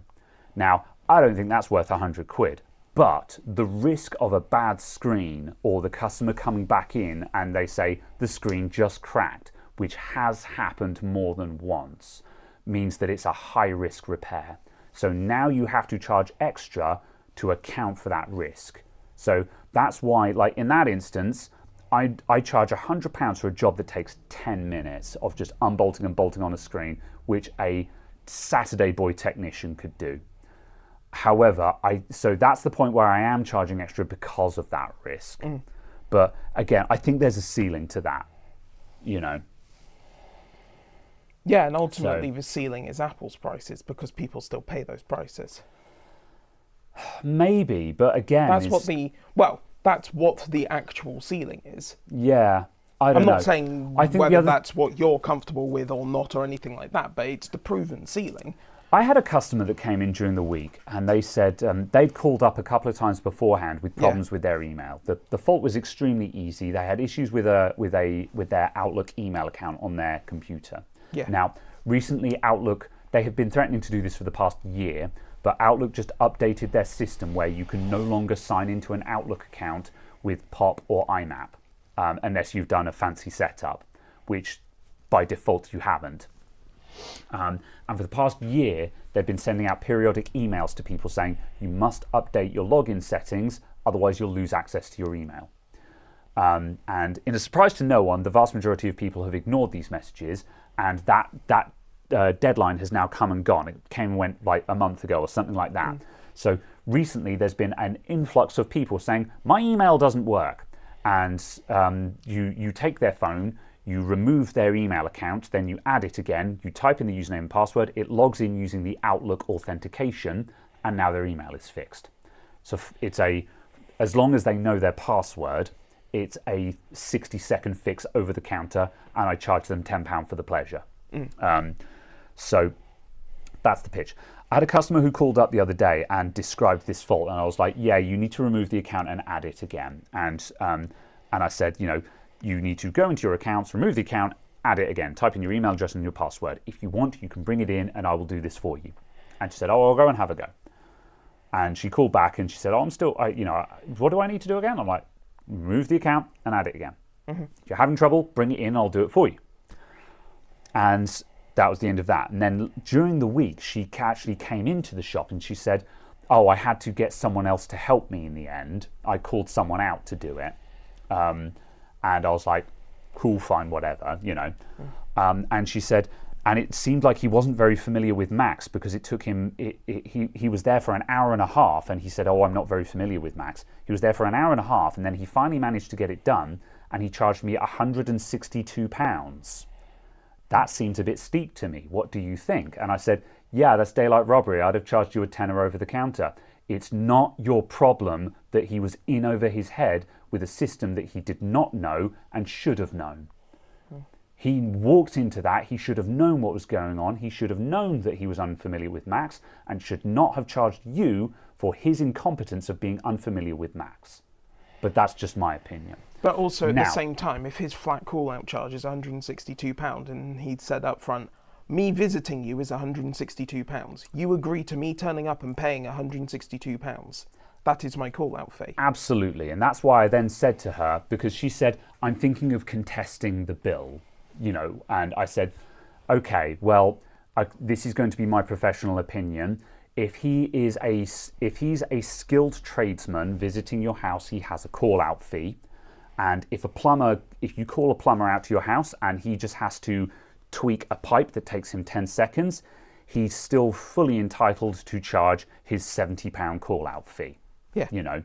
It doesn't matter that it took him 10 seconds to fix it. He gets to charge his call-out fee because you called him out. Yeah. Same with this guy. He gets to charge his call-out fee. Yeah. And let's pretend his call-out fee, and I said to her, let's pretend his call-out fee is £75. Yeah. So I would, because obviously if you're going to contest his bill, you have to actually provide a counter offer. If you're going to say to someone, I don't think that's a reasonable price, you have to say what you think is reasonable. Yeah. So I said to her, I would counter him and say, I think you should charge just your call-out fee, which is, say, £75. That would be the counter offer. Yeah. However, now if he, but I didn't say to her, did you agree a price in advance? And obviously she should have, gotten an estimate for this. But also, like, if the guy had said my call-out fee is £162 or whatever it was, I'd imagine she'd have probably said, wow, no thank you. Yeah. Obviously, that was her choice. But the thing is, like, that's obviously not what his call-out fee would be, because that would have been absurd. He basically just charged by the hour, and it was not a job that, and it should not have taken him an hour and a half, you know. This is why you can't charge by the hour for computer repairs, basically, because it's not the customer's problem that it took you that long to figure it out when it was a simple problem. No, that's not true. Certainly for this particular case, where it's something as simple as just remove the account and add it again, which any high street shop like me could have done in 60 seconds. She did know her password. If that's what the issue was. Based on all the information I have, that was the issue. Yeah, but just to obviously put the counterpoint, obviously we don't know if that was the actual issue, because I've certainly never seen the device. I've never even spoken to the person who's involved. Okay. So I can't say that that was the issue. There could have been a litany of other issues with the machine. Yeah. And if that's the case, then sure, maybe. Yeah. But no, we can only work... Exactly. That's what I'm saying. Obviously, However, if there were a litany of other issues with the machine, and it took an hour to get to the point where the email would even open to then remove the account, then yes. Coming around full circle, though, working with the information that I have, which based on a conversation with the customer, I gleaned and I believe is accurate. Yeah. He charged £162 to remove an email account and add it again. Yeah. No, I'm sorry, that's a rip-off. You don't get to charge that. That's a rip-off. Sorry, I was about to say that's a scam. Scam is a strong word.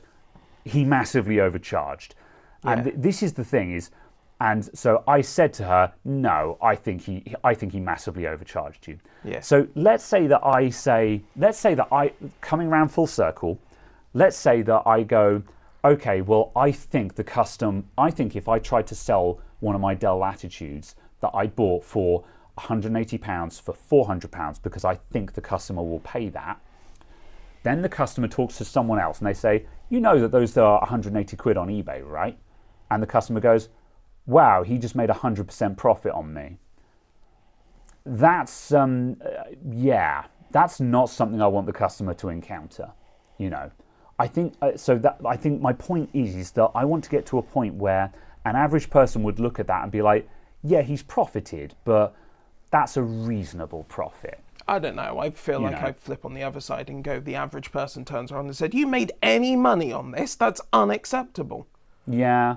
I mean, some people are shocked when you make some money on something. That's true. And that is my experience with 99.9 something % recurring of people. Yeah. Is when you make any money at all, they're outraged. And I'm like, it's a business. I have to make money. Yeah. So it's a case of I'd rather make actually enough money instead of trying to appease them and make £50 or £68 or whatever. Yeah. Fair. If the customer is going to be upset that you profited off of them, you may as well have at least made a decent profit. Yeah. Yeah. So it's kind of that's not an unreasonable statement. Also, I think that the fact of I think selling someone the computer for X price and then being good at selling them Office for £40. Yeah. Added value is actually the useful thing. Yeah. But also the case of here is the laptop. It's say £450, purchase price £200. It includes this, because you're listing all of the benefits they're getting from buying it from you at that higher price than buying it off of eBay. Yeah. So they buy it off of eBay. How do they get any of their accounts onto it? How do they get any of their data from the previous device onto it? Yeah. All of that. That's what I'm saying. It's a case of all of those services are the things that you are charging for if you're providing them, not just a laptop. Yeah. Because if someone walks in and says, can I buy a laptop? There's no data transfer. I don't want anything else. Pick it up off the shelf, give it to person. Yeah, absolutely.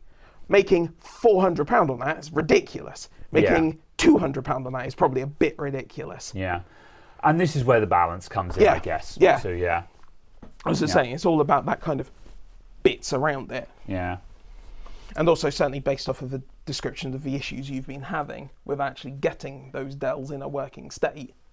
They're not that bad. Mostly it's just me grizzling. But then also that much being said, though, you know, there is that whole thing where when a talent becomes natural, it's difficult to recognize it as a talent, you know. And that's certainly a problem that I have, where there are plenty of like, I undervalue my talents because I see more talented people than myself, and it's very difficult to value your own talents when your eyes are on the horizon to the more talented people. My perfect example of that: someone in the office saw the Latitude 5520 I got, and said, "Oh, I was looking at a new laptop. That's nice. I want one." Yeah. And I said, "Oh yeah, literally just go to eBay, as you do for all of the other stuff you already buy off of eBay, and just search for a Latitude 5520 and look for it to be 180, 200, 210 pound." Yeah. Don't want to do that, but I've told them where to go, how to buy it, what the price range is. Yeah. Don't want to do it. The skill, the talent, the thing you're getting paid for, is being able to spot the ones that are worth buying. Yeah. Because even if you gave the person all of the things, literally had the items in the cart, all they had to do was type in their credit card details and click buy to receive it, and they wouldn't buy it for 180 quid. Yeah, and they'd that's walk why in here and buy it from you for 300. Yeah, and that's why you can charge money for it. But again, it's just like, how much is that worth? You know? I've no idea. Yeah. But an awful lot, because an awful lot of people aren't willing to even try. Yeah. And I think the other reason why I had difficulty grasping this is because when you discuss this on the internet, the swings can be wild, because the problem is that, like, it's really a really common YouTube comment is someone saying, "How much would you charge for a job like this?" And I don't like answering that question, because I don't like talking about it. I don't like this conversation, which is not to say I want to stop talking about it. It's one of those difficult conversations that has to be had.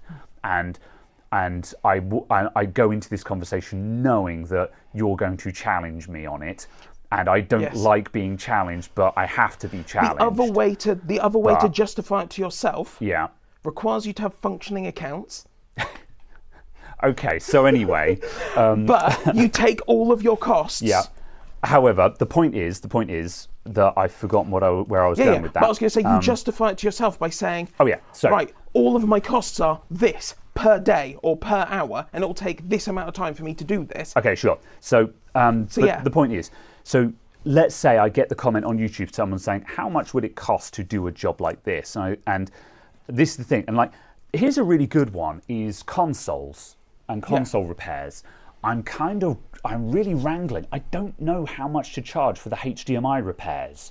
Right now, I'm charging 80 quid for HDMI port replacement. And I think that's cheap, because it's, as far as I'm concerned, it's board repair, which should be £100. But the problem is that if you go on eBay, there's not a doubt in my mind that there's someone out there who's offering HDMI port replacement on a PS5 for 40 quid. And now, granted, that's some guy on eBay. I'm not saying that's comparable to a brick and mortar shop that has a warranty that's worth something. But the point is that, and also, like, I've had quite a few people recently asking about stick replacements on controllers. And I say, I mean, yeah, I do stick replacement on controllers. And also, like, this week's video about me doing stick replacement on the VR controller was another example. And people will go, "Oh, how much do you charge for this?" And like, for an Xbox controller, how much can you charge? Like 40 quid, considering it's a couple of hours, it's an hour's work or something. Like, there's going to be someone out there who goes, "Oh, I can do it in 50 minutes. Good for you." It takes me an hour by the time I sit down to take the controller apart, do the thing, put it back together again, by the time all is said and done, And if I charge 40 quid for that, that seems kind of cheap. But if you charge 50 quid, then you just buy a new controller. So at the moment, for Xbox controllers, I say, we can do this, but it's not a service I provide, because it's just better value to just buy a new controller. If you want me to, I will, but I don't think it's good value. The PS5 controller I'm looking at, because PS5 controllers are like 60 or 70 pounds, so you can get away with charging 50 quid to repair one of those.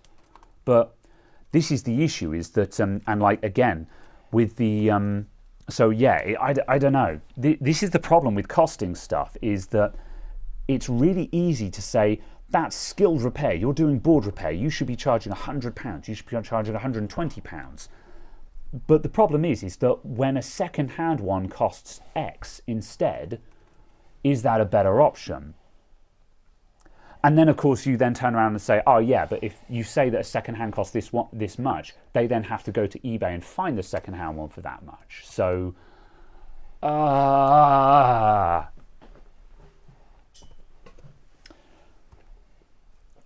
reading through the chat. You can charge somewhere around, based off of what the sold price for faulty PlayStation 5s with broken HDMI ports on eBay is, compared to the second-hand price of a working one, somewhere up to £200, because the price drop-off is £200 for a broken HDMI port. Yeah. Therefore, you can charge somewhere up to £200 based off of that. Yeah. I think I'm definitely... Yeah. So in other words, charging £80 or £100 is not unreasonable. Yeah. I think for the PS5, I think I'm definitely going to put the price up to £100 now as well, because I've got the PS5 nailed now.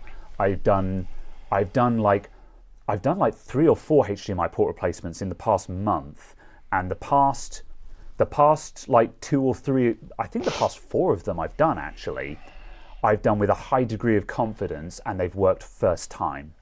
So like that's a repair now where I'm just like, I've got this one nailed, I can do this. You know, whether I can do it to the standards of the YouTube comments is another question, because the YouTube comments want artisanal repairs, which just isn't me. But I can do it to a high degree of confidence. The Series X, I'm still not 100% confident with, because I've had trouble with those. I've had a couple where EDID hasn't worked afterwards. So I'm still figuring that one out. But yeah, high degree of confidence. So I'm going to put up the price there, I think. But I don't know. Discussing pricing is really difficult on repairs. Yeah. And as you were saying about the repair service on here, someone is offering the repair service for 60 quid on eBay. Yeah, well, 60 quid is higher than I thought it would be, and that requires you to send it off to eBay. I bet that doesn't include postage and return. Or it might do, actually, but... No idea. But, yeah. But on the other hand, though, of course, if you're paying for an eBay repair, it basically doesn't have a warranty. They might be offering a warranty, but it's going to be their word, whereas a brick and mortar store warranty is always going to be worth more, because they've got a rep to uphold, in my opinion. Yeah. It's as Lewis Rossman said in his early videos about how he started out selling board repairs for pennies on the dollar on eBay, and basically the fact of just he had to fix all of the rabbit holes and so on for, $10 for a $500 job kind of thing. And he had to just do hundreds and hundreds of hours of them. It wasn't good value for money. Yeah. So it was kind of a case of just, I think the eBay prices are never going to be remotely what it actually costs to do it if you are a technician with a shop or skills or anything other than working out of your bedroom. Reasonable. So it's not really comparable, in my opinion. Yeah. Let's see. Someone asked how the backup was going. We are at 52%. When it started out, it was estimating about an hour. We're at 52 minutes elapsed, 23 minutes remaining. No errors encountered yet. So, good. I might. Who knows? Yeah. One error. I was about to say, maybe I was wrong about it being a failed hard drive, but I don't know. The symptoms certainly look like a failed hard drive. So, yeah. Obviously, the thing you could do is just put another SSD in there now, whilst that's backing up, with another copy of Windows 10 on there. And just see if it works. Yeah. Yeah. It's not a bad idea. Because that also eliminates software issues on the customer's drive. Yeah. There should be a 128 gig drive somewhere. There is. My test OS. Yeah. Let me just see if that's over here. Someone was asking what Dell Latitudes am I flipping. I currently flip the 7400, the Latitude 7400. I know someone who works out of their bedroom. I know many people anyway. Yeah, I'm currently selling Latitude 7400s, which are current best bang for buck in my easiest to find best bang for buck. There are some slightly newer models, and now and then the newer models show up at like 200-ish. However, you can reliably find 7400s for sub 200. 7400s are 10th gen, aren't they? No, they're 8th. 8th? Yeah, I want to move up to 9th and 10th gen ones. Oh. Because like the Optiplex PCs, I'm currently looking at the Wait, how much 9th are you or 10th. buying? But the 7400 is 8th gen, and they are currently between 150 and 200, depending on what's about at the time. Oh, wow, okay. Because, my 5520 is 11th gen and was 180. Yeah, again, that might have been just, again, it depends on what's about that week. Yeah. Sometimes they come up, but like, let me put it this way. Oh, yeah, no. Just a case of I was just kind of going, oh, Christ, that was an even better deal than I thought it was. Yeah. So I was like, oh, yeah, that's a good price. Yeah. But then... The other day, Si was talking in the exclusive room about how he's giving up on the 7400s because all the good ones are gone and they've now all got faults and crap batteries and stuff like that. And he said he's moving to the 7130 or whatever it was, or the 7430 or whatever he said it was. I immediately went looking for those, and I couldn't find one for less than £270, I think. And like, obviously you can then slap £100 on top of that and it's still a nice laptop, but that I'm aiming for a 300-ish pound sell price, because I'm aiming these at customers who have who don't have any money and have a crap laptop. So I can't turn around to a customer and say, yeah, just drop £500 on a laptop. They're not going to. They don't have £500. So I'm aiming for 300. But at the time when I looked, there weren't any good ones about. But also, just sometimes you look for 7400s and it's difficult to find them at less than 200. It's just luck of some weeks it's a good week and some weeks it's a bad week. Also, hello Muerto. You did pop in earlier on and I didn't say hello, but hello.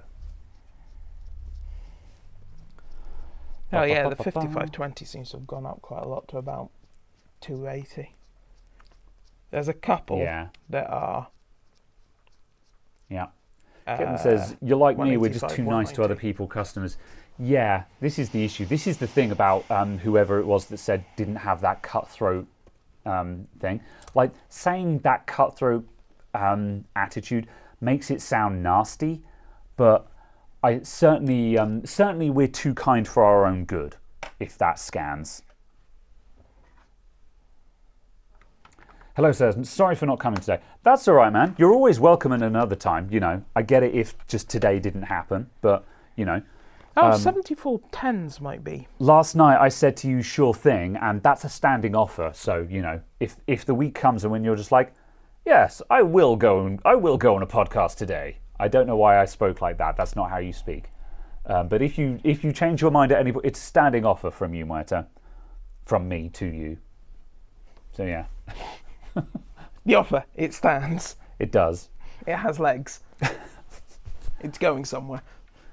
Speaking of going somewhere, this laptop is going to go to Windows 10 and hopefully boot from this SSD. It's going to go to the Nether realm. I don't think. I think the battery's flat. Is the battery plugged in? There's something else wrong with it, and I'm going to fix it right now.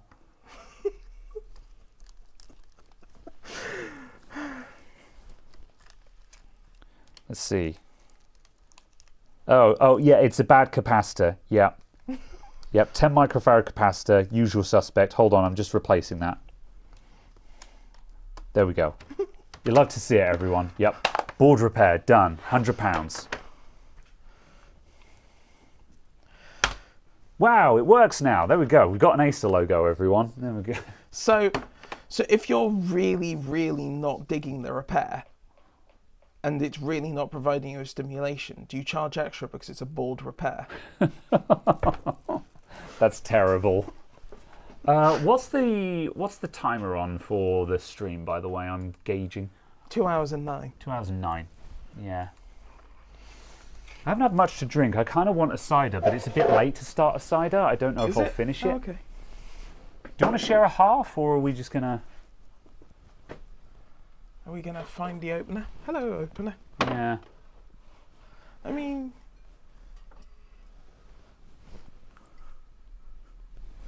Okay, I'll have a can. If you want. Yeah. You can have a scrumpy, if you prefer a scrumpy. That's fair. You could I was having a conversation with someone about cider last night. You could have Copperberg. No. I was having a conversation about cider with someone last night. I've changed my mind. And I was having a conversation with a Scotsman about cider, and they said, and I said sort of, blah blah blah. I like ciders, etc., etc. I bought some Inches cider in cans, just because it was cheap, kind of thing. And someone said, "Oh, what are you drinking?" And I said, "Oh, I'm having cider out of a can because I'm classy." And they said, "Oh, don't worry, I'm Scottish. We'd have that out of a can, and etc." I was like, "Oh, if you're Scottish, would you have whiskey out of a can? Is that a thing?"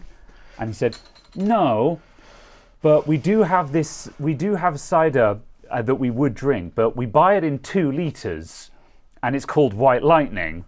And I was just like, "Oh no!" And I said to him, "I've never tried White Lightning, and I feel like because I consider myself to be a cider aficionado, I feel like I should try White Lightning so I understand it, kind of thing." And he said, "Listen, if you're a coffee aficionado, you don't have to try Cafe Nero to know that it's shit." And I was like, point taken, So I only drink my whiskey from plastic bottles.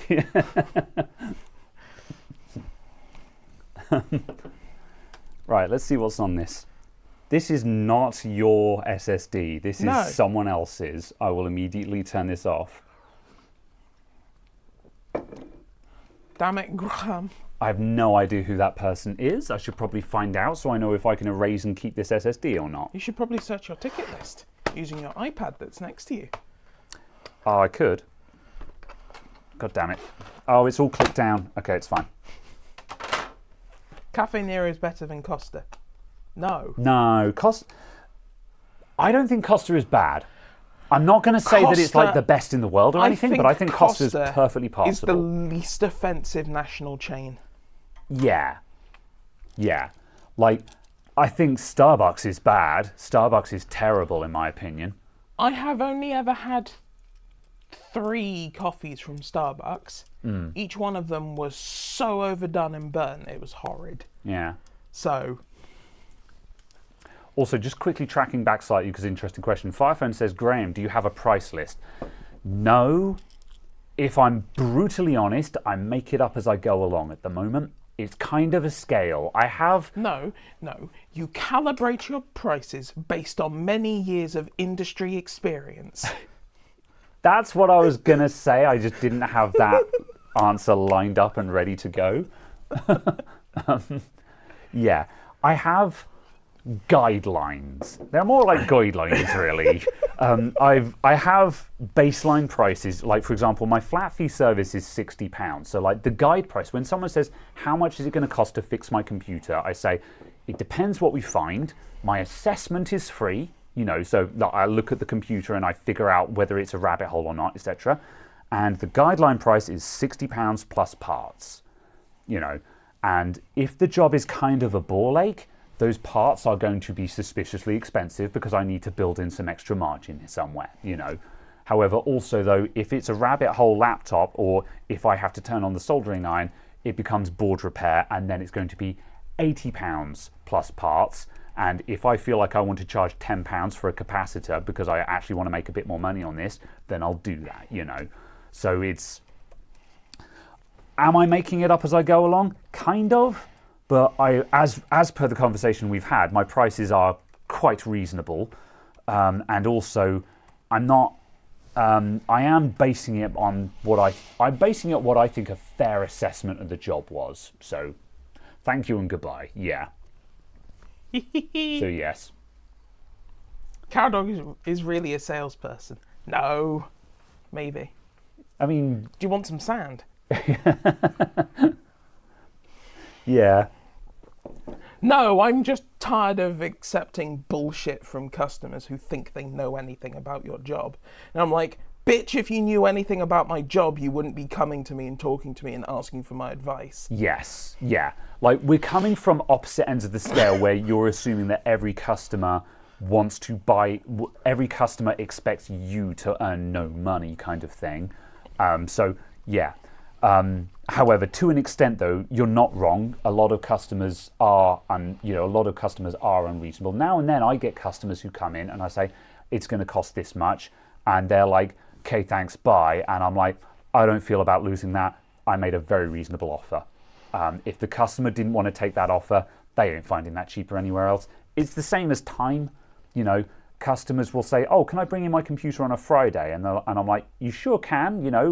It's going to take longer, but you can." And they're like, "Oh, so can I bring it on Friday and pick it up on Monday?" And I'm like, "No."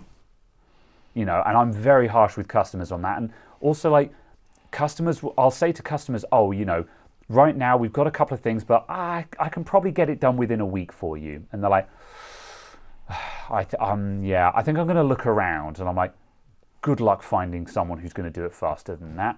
If you find someone who's going to do it faster than that, they've got no work. And if they've got no work, you've got to ask yourself, why don't they have any work? People are queuing up around the block for my business. Make of that what you will. So, yeah. But again, you've got to find a compromise. There is a compromise to be had here. So, yeah. Slurpy slurp. And the compromise is you give me all of your money and I give you a working laptop. I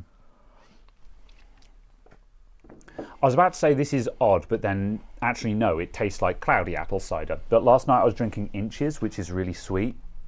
Yeah. So suddenly this tasted really bland. And I was like, wow, this is really bland. And I was like, oh, that's because I was drinking a really sweet cider last night, so never mind. Inches sells itself as being a medium cider, and I'm like, bitch, this ain't medium, this is sweet. This is almost Copperberg sweet. But it tastes nice, so whatever. For console, £100 price list would be nice.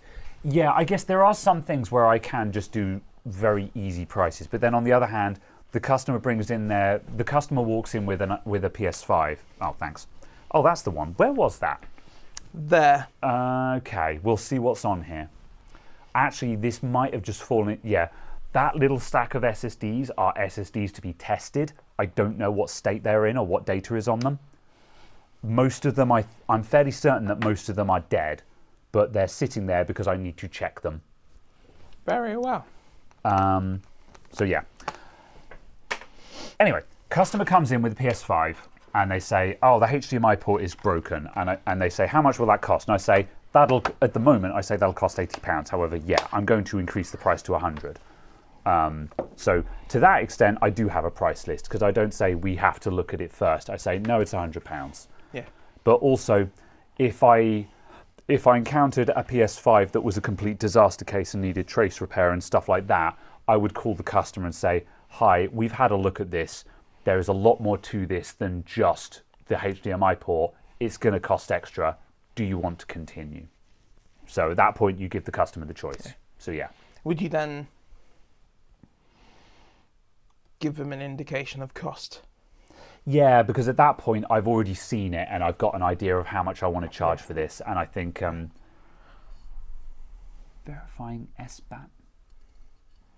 SBAT? What the? I'll get to that in a sec. So yeah, and if I saw trace repair at that point, I think, well, yeah, okay, let's say I've got to do trace repair. How much would I charge for that? I guess 200. I think it depends on how hard the trace repair is. If it's like, oh, it's going from that capacitor there to the back of the port, you might go, oh, I'm just doing that as part of the replacement. Yeah, for one or two. If it's, oh, I'm running this over here and I'm replacing that and I'm doing this and I'm removing the plumber's flux. So I've done trace repair on a PS5 before. Oh no, I think it was on a Series S. And the comments roasted me for a bad job. And I'm like, what do you want? Anyway. Engagement, Graham. I'm not salty. Engagement. But yeah. Where are your sock puppets? You need to engage them. You need to tell them how other consoles are better. People, you know, the PS5 with the plumber's flux, people roasted me and said that, I can't remember the exact wording, but people were just like, you know, they said words to the effect of, "Wow, they should have taken it somewhere else," kind of thing, like implying that I wasn't very good, kind of thing. And I'm like, look, I don't pretend to be the best, but I thought I did a pretty good job with that PS5, if I'm honest. What? You know, whatever. Nah, I'm not going to rant about the comments section. Whatever. What were we talking about again? This laptop and replacing the hard drive in it, it should have taken, you know, 5 minutes. It's still backing up. What do you want from me? Bloody YouTube comments. This particular SSD is saying, verifying shim SBAT data failed. Security policy violation. Something has gone seriously wrong. And then it turns off. Does it actually say something has gone seriously Yeah, wrong? it does. What does this mean? I'm just going to assume that that's a really broken Windows install or something. Is it in, I don't know, CSM or Legacy or something? This will be in... I mean, it's a modern laptop, so it. You know what? Let's check just Secure in case. boot. Yeah. All of those things. Like that sounds like some bizarre secure boot or secure BitLocker issue or something like that. But yeah. Security. Oh, it's got Ubuntu on it. What? Yeah, that's my Ubuntu drive. No, my Ubuntu drive is labelled as such. Yeah, I have a drive up here that's got Ubuntu written on it. Why is that saying Ubuntu? Because it's the... I don't know what the hell is on this. Either way, it's... Oh, I tell you what this might be. It's the NVIDIA graphics card testing drive.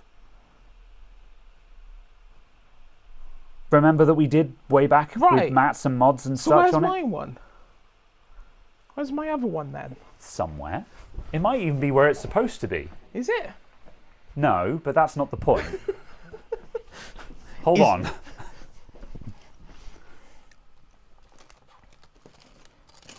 Yours is somewhere. That's the important thing. It exists. I'm sure it does. Yeah. Oh, I'll tell you where it might be. I might have put it into one of the enclosures because I needed a drive. But I wiped that drive, so I'm not sure if I did. Yeah. In there. It's none of these. None of those. Yeah, it is one of the integral drives. What have I done with that? I'm going to check inside if I can find my...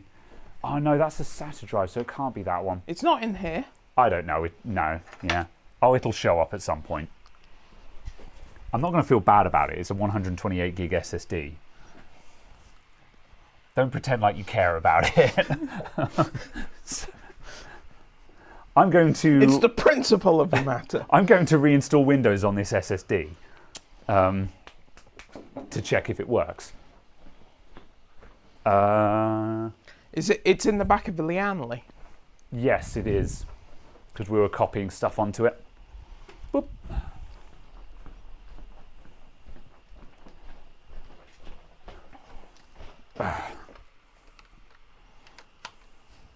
All right. Bah. Yeah, fans are on full. All right.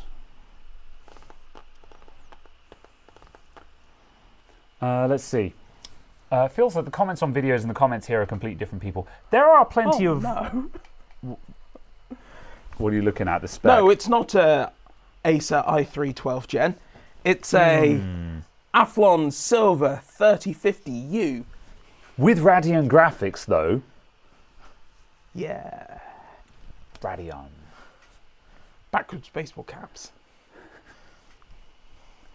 How do you do, fellow kids? It has got 8 gigs of RAM, so there is 4 gigs of onboard somewhere on there. So, yeah. All right. Boots. Kingston Data Traveler F6. Yeah. There are plenty of good comments. Don't get me wrong. I just want to state there are a lot. I do get plenty of support in the comments section of videos, but one of the frustrating things is that obviously, wow, that's still just problems. What is going on with this? Plug that SSD into your SSD doodad and see what's on the SSD. Yeah. Yes. I'm going to move on to the next random SSD to see if there's anything on there. They've been hacked. I mean, no, they haven't, but also it wasn't doing this. It wasn't doing this with the hard drive in there. There are lots of jolly nice people in my comments section. However, it's very easy to gloss over the praise and focus on the negative, because those are the ones that sting. Praise doesn't hurt, negativity does. So those are the ones that you notice. So yeah, remove secure boot. I mean, you should be able to secure boot though, so that itself is a fault. You're correct, that's probably what the message is referring to, but that indicates a problem. I tell you what I'm going to do. I'm going to put a known good in there. I'm going to put this drive in here because this drive came with another. This drive came with a Optiplex that I bought, and so it should have just a blank install of Windows on it. If it doesn't, then I'll just immediately format it. But it's a known good drive is the important thing. Oh, that Dell heatsink isn't going to fit it. Fine, it's not going to fall out. I'm not going to ship it with that drive in there, but that will do just for the purposes of testing right now. BIOS update? Maybe. Like I would expect it to be able to boot an NVMe drive with its stock BIOS. However, weird BIOS issue, not impossible. The M.2 will be enabled in a future update. Ugh. This is not for Windows 11. Oh, it's booting something now. Okay.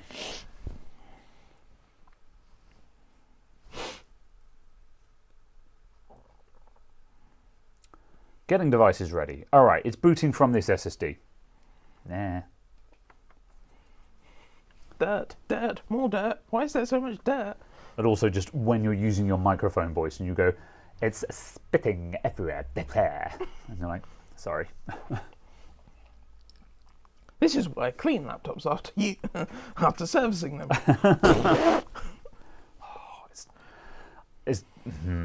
When you see the customer laptops where it's just speckled all over and it's just like, you ever thought of, cleaning it? Just wipe it down now and then maybe? Ugh. No. Am I still running Windows 10? No. Have you installed that Ghost Spectre 24H2? No. Fair enough. Neither have I. I've made a flash drive for it. Congrats. Have you installed 24H2 like you said you were going to? No. I've made a flash drive for it. Excellent. But, yeah. Have you installed Dead Rising 2 like you said you were going to? Yes, because I was playing it. Shut. I don't know. I couldn't tell. It looked like Dead Rising 1. It just looked like you downloaded a biker jacket mod. Yeah. Yeah. No, I might. Huh? Who was that? That was the over there.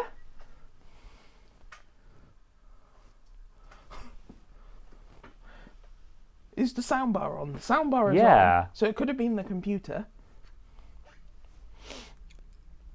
It must have been like. I mean, I've got Crystal Disk open.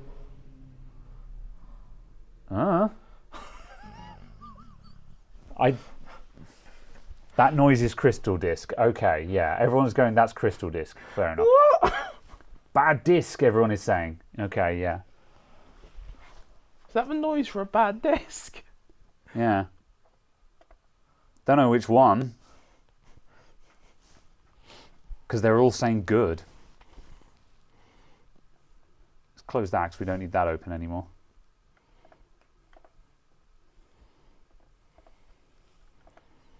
What does this mean? Nothing has reported an error. What do the numbers mean, Mason? Oh, it might be because the Toshiba 8TB, which I'm currently writing to, has hit 50C, and I'm guessing it's interpreting that as a high temperature or something like that. So that might have been it, is that drive just hit 50C, and it's going, oh, your drive is getting kind of sort of warm. And actually, in all fairness, I should probably... I'm not sure why the fans on this are turned off. I think they got unplugged at some point.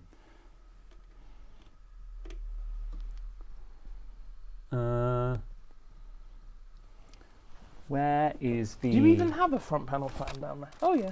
Yeah, I do. And like they've been unplugged for ages because they got unplugged for some... Oh, there they are. They got unplugged because I was plugging something else in and I just didn't bother plugging them back in because I was like, I run this thing open, it doesn't matter. However, actually having a fan blowing over that drive stack would be cozy, so... Molex! Oh, Molex is fine. Shut up. Bert, you're shouting at Bert. There we go. All right. Maybe medium? Yeah.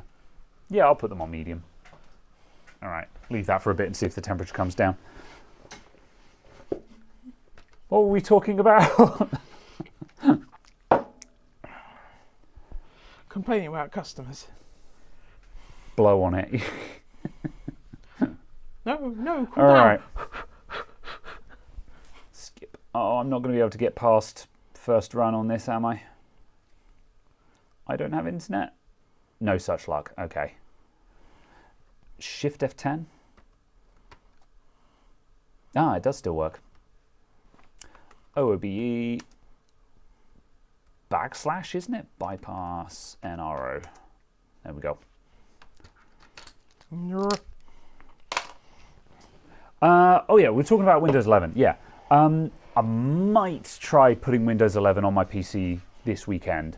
Are you going to do what you said you were going to do? Which I think was run vanilla first. Yeah. I don't know if I can be asked. I kind of want to run Ghost Spectre. However, I don't want to reinstall Windows twice. So if I'm going to do any testing, I should just test vanilla. I guess. Still a bunch of issues on 24H2. Elaborate. Depends on what you're looking to do. Yeah.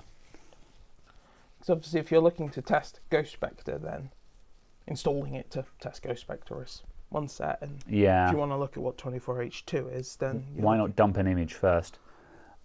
Yeah. I guess. I mean, I guess I could set up Ghost Spectre, which is the system that I actually want to run, get that configured and working. But then the problem is that then if I want to test vanilla, I still have to set up vanilla again. Yeah. Because like to test either, I've got to run them for a month. Yeah. Because like if you just doing a clean install and clicking around being like, well, yeah, it's Windows, it's going to feel the same. You've got to run it for a month to actually notice any meaningful difference, to be like, oh, yeah, actually, after a month of running, I noticed that the Ghost Spectre build did feel a lot lighter. It seemed a bit sharper. My boot up times felt better. Because, even with a top spec PC, when I sign into Windows and I have to wait for 2 Discord instances to load and then I immediately open my browsers as well, there is still a delay while that all comes up, And if I run something like Ghost Spectre, maybe that will completely vanish because there's so much less going on at the moment of login that it just instantaneously opens stuff, But you kind of have to run for a month to see if that actually sticks, I think. Is it worth investing in a drive for? Just install them on different drives. I still have to install them though, that's the problem. So yeah. 24H2 is also for Windows 10? No, Windows 10 is dead. There are no... Windows 10 will be on 22H2? Yeah. Yeah. Probably forever? Yeah, Windows 10 will be on 22H2 forever. There will be no more build updates. I can't see a world where there'll be another build update. We might... I don't know. In a way, I can kind of see them doing a... Here is literally all of the updates that have come out for Windows 10 to this point. Oh, do you think they'll do like... End of support. Yeah, maybe they'll do a 25H2 update to Windows 10 as the final Windows 10 update. Yeah, or like a 25H1 or something. And basically... And then work from there onwards for people who are paying for extended support. Yeah. Yeah. Because it would make their extended support life easier as well. To say you only get extended support on this build. End conversation. Yeah. This build, long-term support builds, that's it. Yeah. That would, kind of make their life easier. So yeah, maybe, but also I don't know.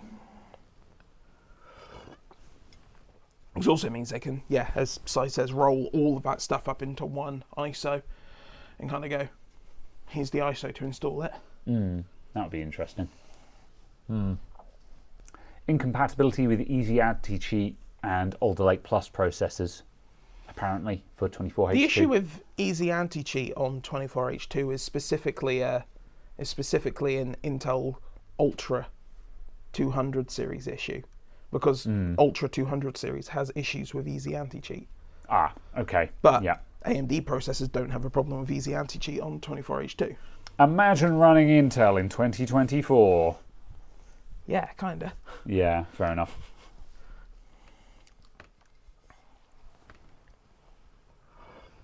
Yeah. Yeah, the new Intel release was kind of interesting because everyone basically savaged it.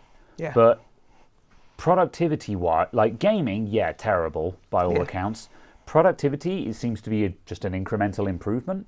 Yeah. Which is it's just, fine. The only problem is you could get the same level of performance at another 80 watts less by buying a 9950X and save yourself $100. Yeah. So you can spend less money, use less energy doing it, and have a platform that doesn't currently have stability issues. Yeah. I think the main issue is that for new CPU releases, let's face it, in the enthusiast space, the majority of enthusiast users are gamers. People care about gaming performance. And so... So buy a 7800X 3D. The gaming performance is crap. Yeah, that's it. The gaming performance is crap, and AMD are about to drop what is almost certainly going to be the new king of gaming. Even if it's only 2 to 5% faster than the previous one, it's still actually faster. They haven't managed to even get close to the current king of gaming, and a new king of gaming is about to drop. So, and this was for the Core Ultra 9. And we can only assume that the other CPUs will be the same speed or worse for gaming. So yeah, kind of disappointing. Like, I think it's one of those things where like a lot of people are savaging it. For productivity, it's not awful, but also for gaming, which is what most people care about, it is just a solid miss. Yeah. There's also massive performance inconsistencies. The 1% and 0.1% lows are the actual problem. The average performance is fine. It's the 0.1% and 1%. Yeah. So then question, did you order it before you read the reviews? Yeah. Fair enough. Because it seemed like it was going to be interesting for overclocking. And Sub-Zero and so on. Yeah. Could that still be the case based on what we know?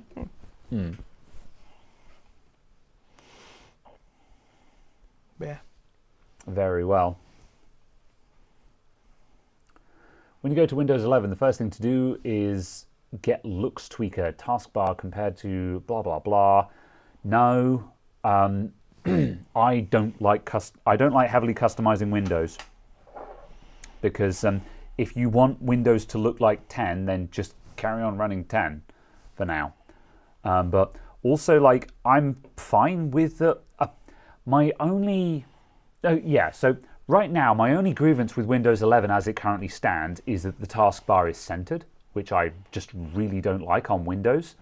And I'm currently just stuck in we had this conversation last week, I think, where I was just like, Right now, I'm on site. I changed the Windows 11 taskbar to left aligned. But I'm not sure if I should just get used to the center taskbar. I haven't decided. I think I'm going to try and get used to the center taskbar. Because I believe in not customizing. Because the problem is that if you have to have all of that to make Windows 11 usable, then I don't think you actually like Windows 11. And the problem is you now have to install that on every Windows 11 computer to make it usable, which is just not really a great situation to be in. You know, I've always said you should learn the defaults.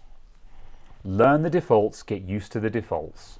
And if someone is like, well, my method is better, the defaults have changed many times and we've learned the defaults. So just learn the defaults. So yeah. That's kind of my take on that. So yeah. Sai says, I hate anything that mods the interface. My competitor installs some Windows 7 like menu crap still. Still? Like, yeah, I kind of understood people doing that for Windows 8 when the Windows 8 start screen was just legitimately crap. Like, let's not kid ourselves. Everyone agreed that the Metro interface was garbage. You are wrong. Everyone except Caradog, whom we will not be engaging with, agrees that the Metro interface was garbage. The only changes you had to make to that was to reduce the window padding, because for some reason they decided to put really thick bezels on all of the windows. Okay.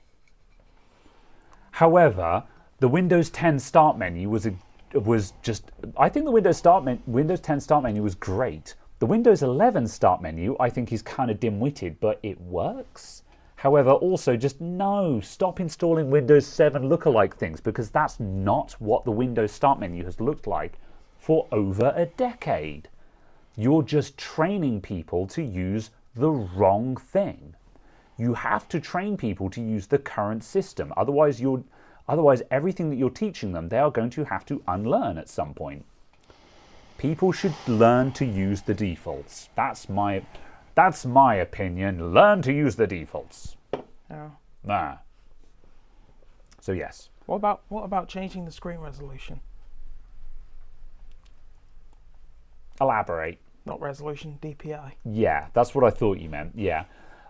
Because it's called resolution in macOS.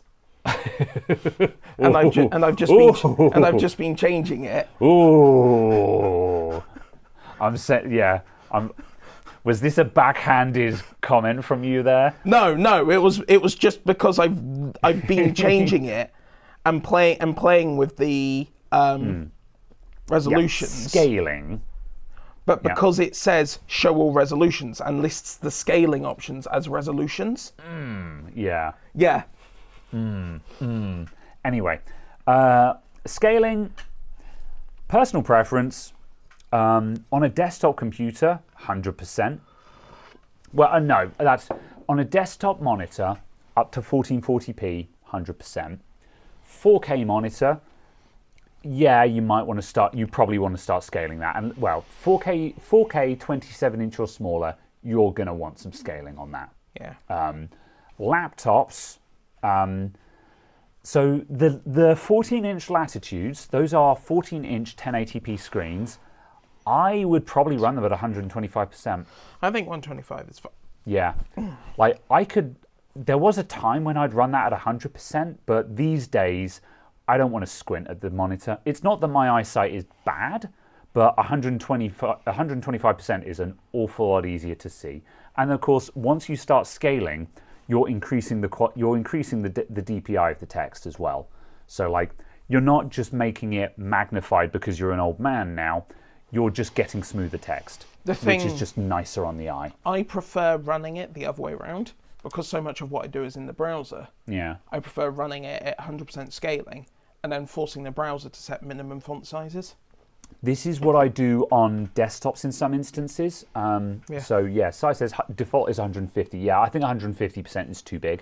It's friggin' huge. Yeah, exactly. And on that note, running 100% and then scaling the browser, Yeah, I support that as a concept. Because it also makes all of the menu bars and stuff much smaller Yeah. relatively, but then the actual page content is the size that's comfortable. Yeah. Because that's what I've done here.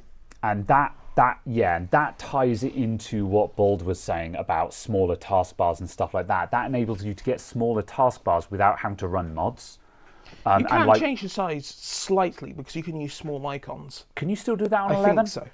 Because I run that on 10. Someone was saying something about small icons at some point, but I have no idea if that was some sort of mod or something. And then, but as a basis of comparison for Discord, on Discord, I actually run a 80 or 90% scaling, and then increase the font size because that reduces the size of the user interface while keeping the text the same size. Because oh my god, that user interface! Yeah, because Discord is in that? incredibly wasteful on screen real estate. Yeah. So yeah. So yes. Right, this laptop functions. I mean, it needs drivers and stuff like that. So it's also painful. But I don't know. I don't know how what many cores has it got? Has it actually got? Yeah, let's find out. What is an Athlon Silver in the year 2021? I think.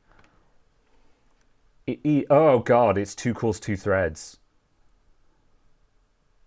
Whack. Ah, so it's an E6. So once again, tell me how we can justify charging £150 upgrading this piece of shit laptop. Because they can take the SSD onto another computer. No one is going to do that. No one does that. We all say that, but no one does that. Doesn't matter whether they do, it matters that they can. I'm selling a service. If you don't make use of the service, that's your fault. In the same way as I offer a mail-in rebate. However, the mail-in rebate requires 1 litre of human blood. 4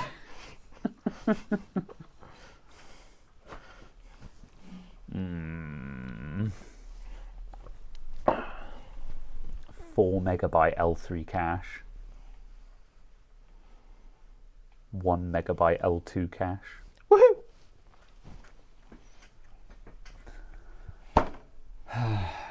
I did see something that the nearly there on the backup 9800X3D might have 108 megs of L3 cache instead of 96. Which should seem like a slightly odd number. Calc.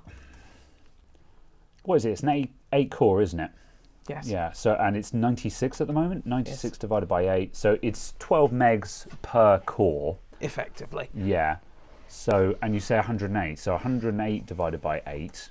Yeah. That would be 13.5 megs per core. Yeah, that's kind of weird. Yeah. I wonder if someone has miscalculated that. Like they've said it's 108 meg cache because they've added the L2 and L1 into that.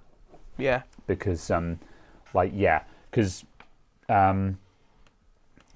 what's the L2 on a modern one? That's got to be 4 megs? No, is it? Yeah. What's the L2 on a what, on 7800 on a 7800X3D? Because if someone's quoting 108, I'm guessing they're adding the L2 into that. CPU snobs, lol. If sneering at a 2-core CPU makes me a snob, then yes, I'm a snob. Oh, it's got 8 megs of L2. 8 megs of L2. Maybe they've upped it to 10 and put 96 L3 on again? Yeah. Because that would get you to 108? Yeah. Yeah. Yeah. Don't know. Do you still repair Core 2 Duos? No. No. Anything 10 years or older is recovery only. Occasionally, if something comes in and it's like between 8 and 10 years old, I will heavily imply to the customer. I mean, these days I will take people's money. Like if a customer comes in with an old laptop and they're like, I want you to repair this, I'll say, you shouldn't repair this. This is bad value for money. It's a bad idea. Something else on it is going to go wrong. You are wasting your money by fixing this. if you want to continue, I will put an SSD in it. However, you shouldn't do this. And if they turn around and be like, well, I really like this laptop, I'll be like, okay then. Case in point, I haven't done it on this one because I'm waiting to do it on a video, but I mean, I guess we're kind of doing this for interest's sake, but I don't know why this is here and I don't know why the customer wants to save it. This is a satellite L300, baby. Windows Vista, baby. And it's got a failed NEC token capacitor on the back of the CPU, probably. And we're going to replace it. We're going to do board repair on an L300. And I said to the customer, I said, are you sure you want to pay for board repair on an L300? And he was just like, I think he said it has sentimental value. And I was like, okay, buddy. Now, I can make an interesting video about this because we can talk about capacitor decoupling and bypassing and stuff like that, and talk about the token capacitor and what the hell a token capacitor was, because that's also kind of an interesting story, which is why you could do. Which is why I agreed to the job. But yeah. No. Do you know what you could do? No. Oh wait, hang on a sec. Oh, I misread that. I thought that was £400. No. Because so Caradog has looked this up on eBay. It's £40 on eBay. It's called Vintage Retro Satellite L300. You could buy Old this school heaven for £40. Swap the board over.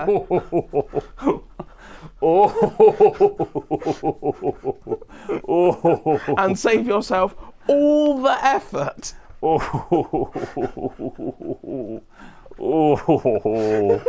No, I'm not going to do that. But I could.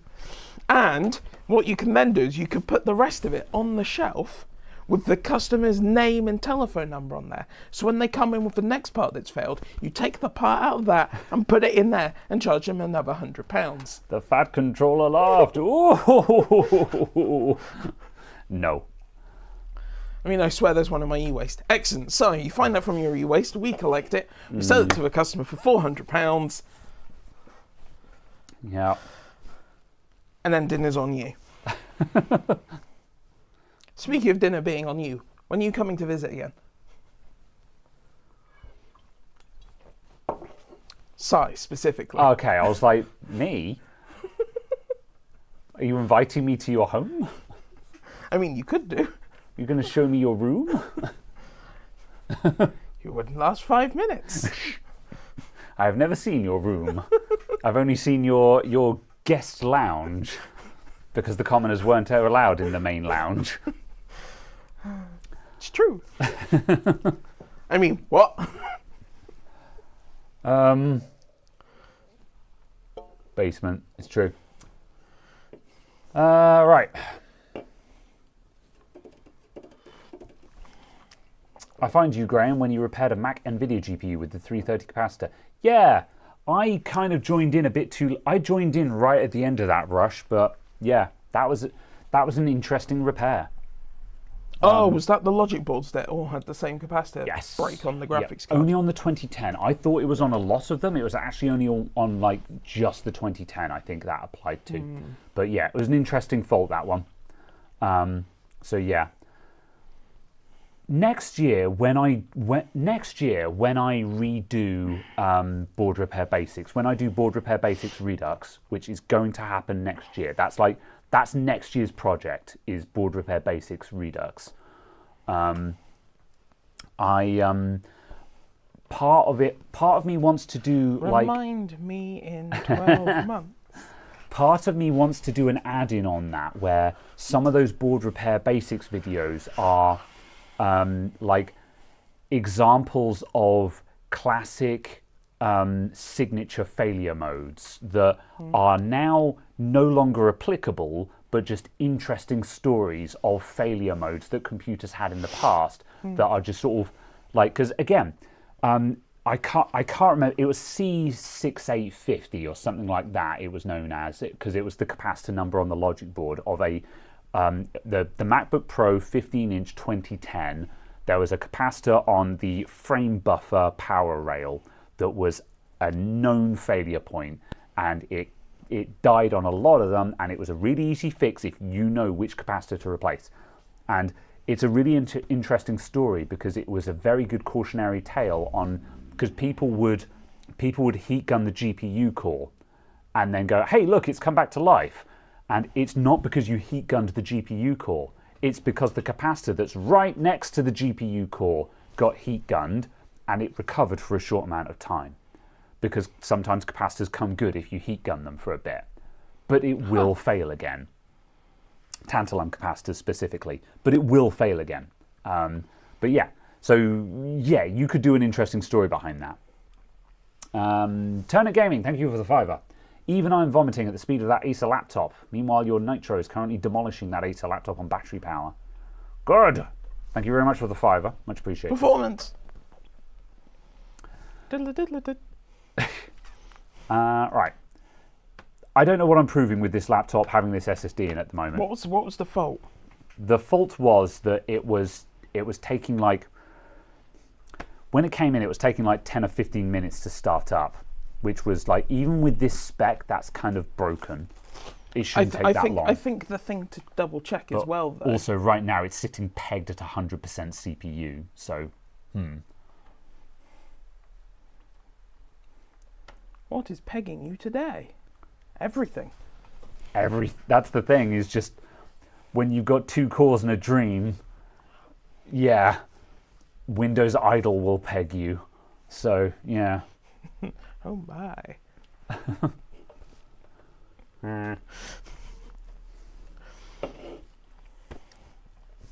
Right.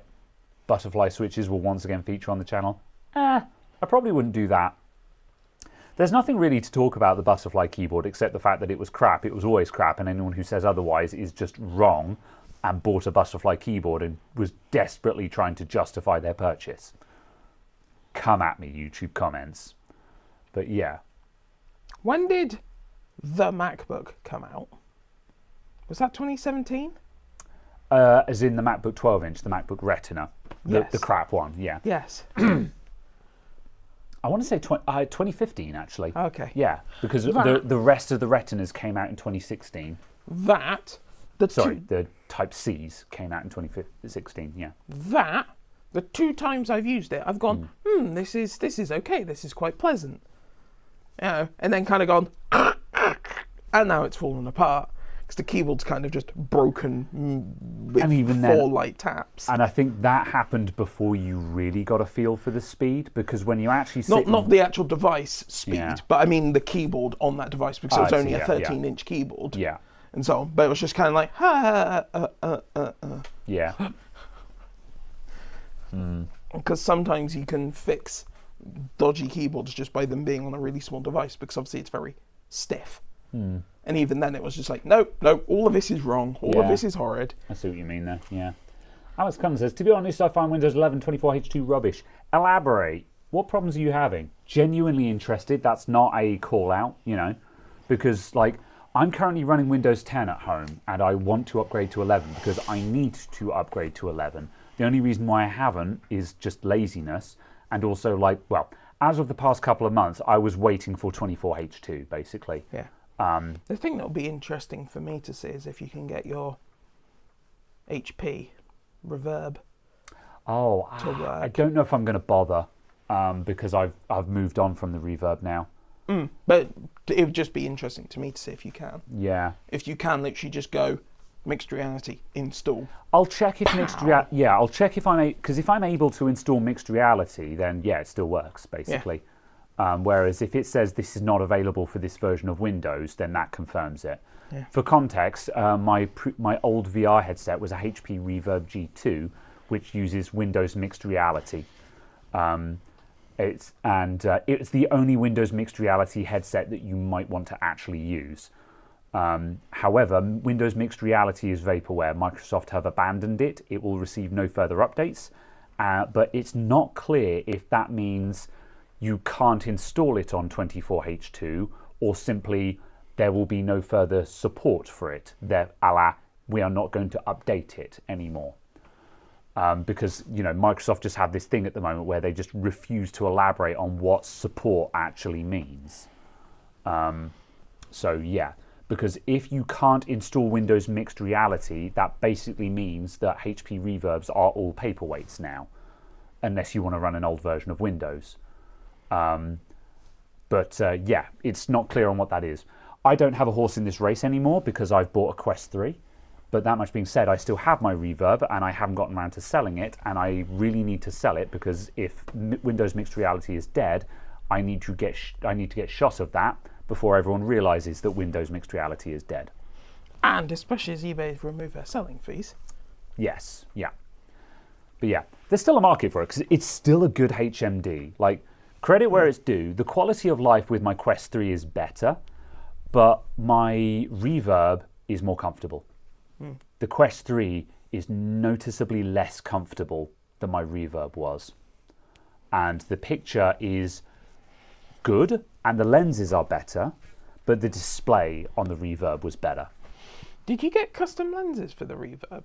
I had corrective lenses for both. However, the reverb uses Fresnel primary lenses and the Quest 3 has pancake lenses. And let me tell you, pancake lenses are worth every penny, and it super sucks that the Quest 3 Lite, whatever it's called, the Quest 3S or something, doesn't have pancake lenses. It has Fresnel lenses, which is a big shame. It's the one reason why I think that people should think twice before buying the Quest 3S. Because, yeah, Fresnel lenses are dead, pancake is the future. But, yeah. Sai says, I was at launch events for mixed reality in 2017. You got very drunk on Microsoft paid booze and then tried many a headset. Very well, very well. Quest is not cheap. It's still one of the cheapest headsets around. Find me something that's cheaper than Quest. The only other option is basically Pico, I think, which is just Quest by another brand. It's the same. It's a standalone product with comparable specs. Although the Pico 4 is pretty good. However, the reason why I like Quest is just because it's got the ecosystem. Like I say, the Quest 3 isn't as comfortable. I started looking on eBay for alternative face gaskets yesterday, and there's stuff available because it's a Quest. So of course there's a billion accessories available for it. So yeah. Can you get Dead Rising for the VR? I hope not. Dead Rising for VR would be bloody awful. I'd love to have Killing Floor in VR. Yeah. Like play it on easy mode so you don't have to move around much, so you're just standing and shooting. That'd be rad. What game engine is Killing Floor 2? Is that Unreal? Unreal 3. I might be able to get that into VR because there are mods that will package that will basically blag any Unreal game into VR. I should try that. That would be fun. Oh God, the vomit inducer. Play it on a gamepad. We're in VR. No, why would you do that? No. So none of your movement is relative to your headset. It's all based off a controller. No. I would not dare you to do that because you would be wearing my headset and my headset would smell for eternity when you immediately vomit. This backup is done and it did not come up with errors. So I guess I'm going to CTools it because I want to see it. So the problem is where it hasn't come up with errors, I cannot be assured that it was a drive problem. I mean, I could just blame it on the drive and put an SSD in it and it will just brute force with SSD performance anyway.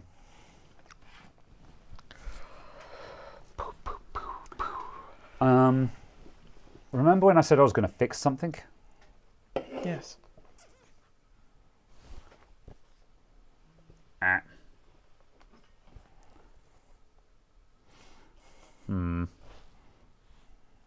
Your document is in dark mode. Which basically means we just inverted the colours.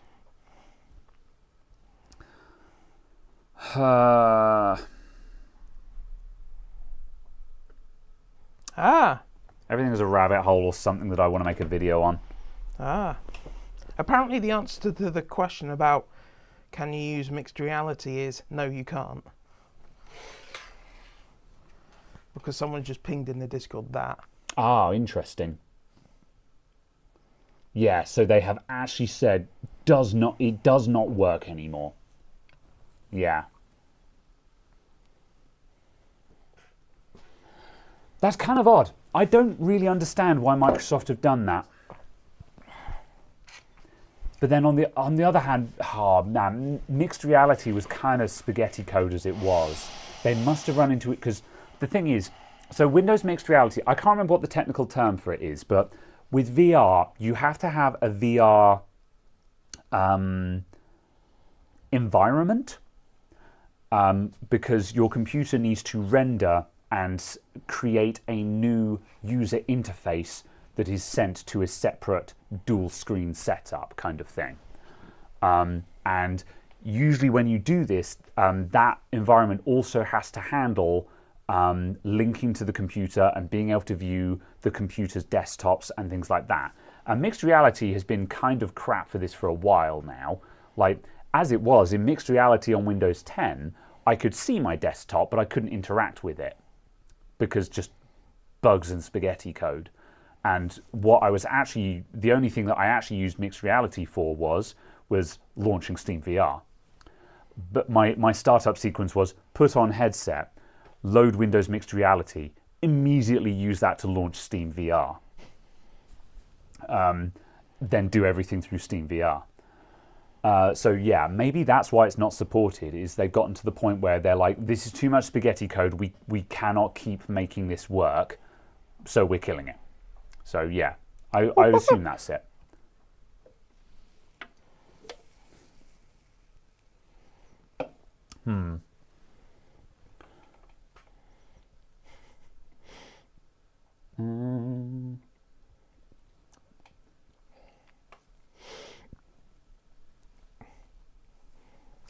Did PS5 VR end up working on PC in the end? I don't know, and my understanding is that they released a PC adapter for PS VR 2.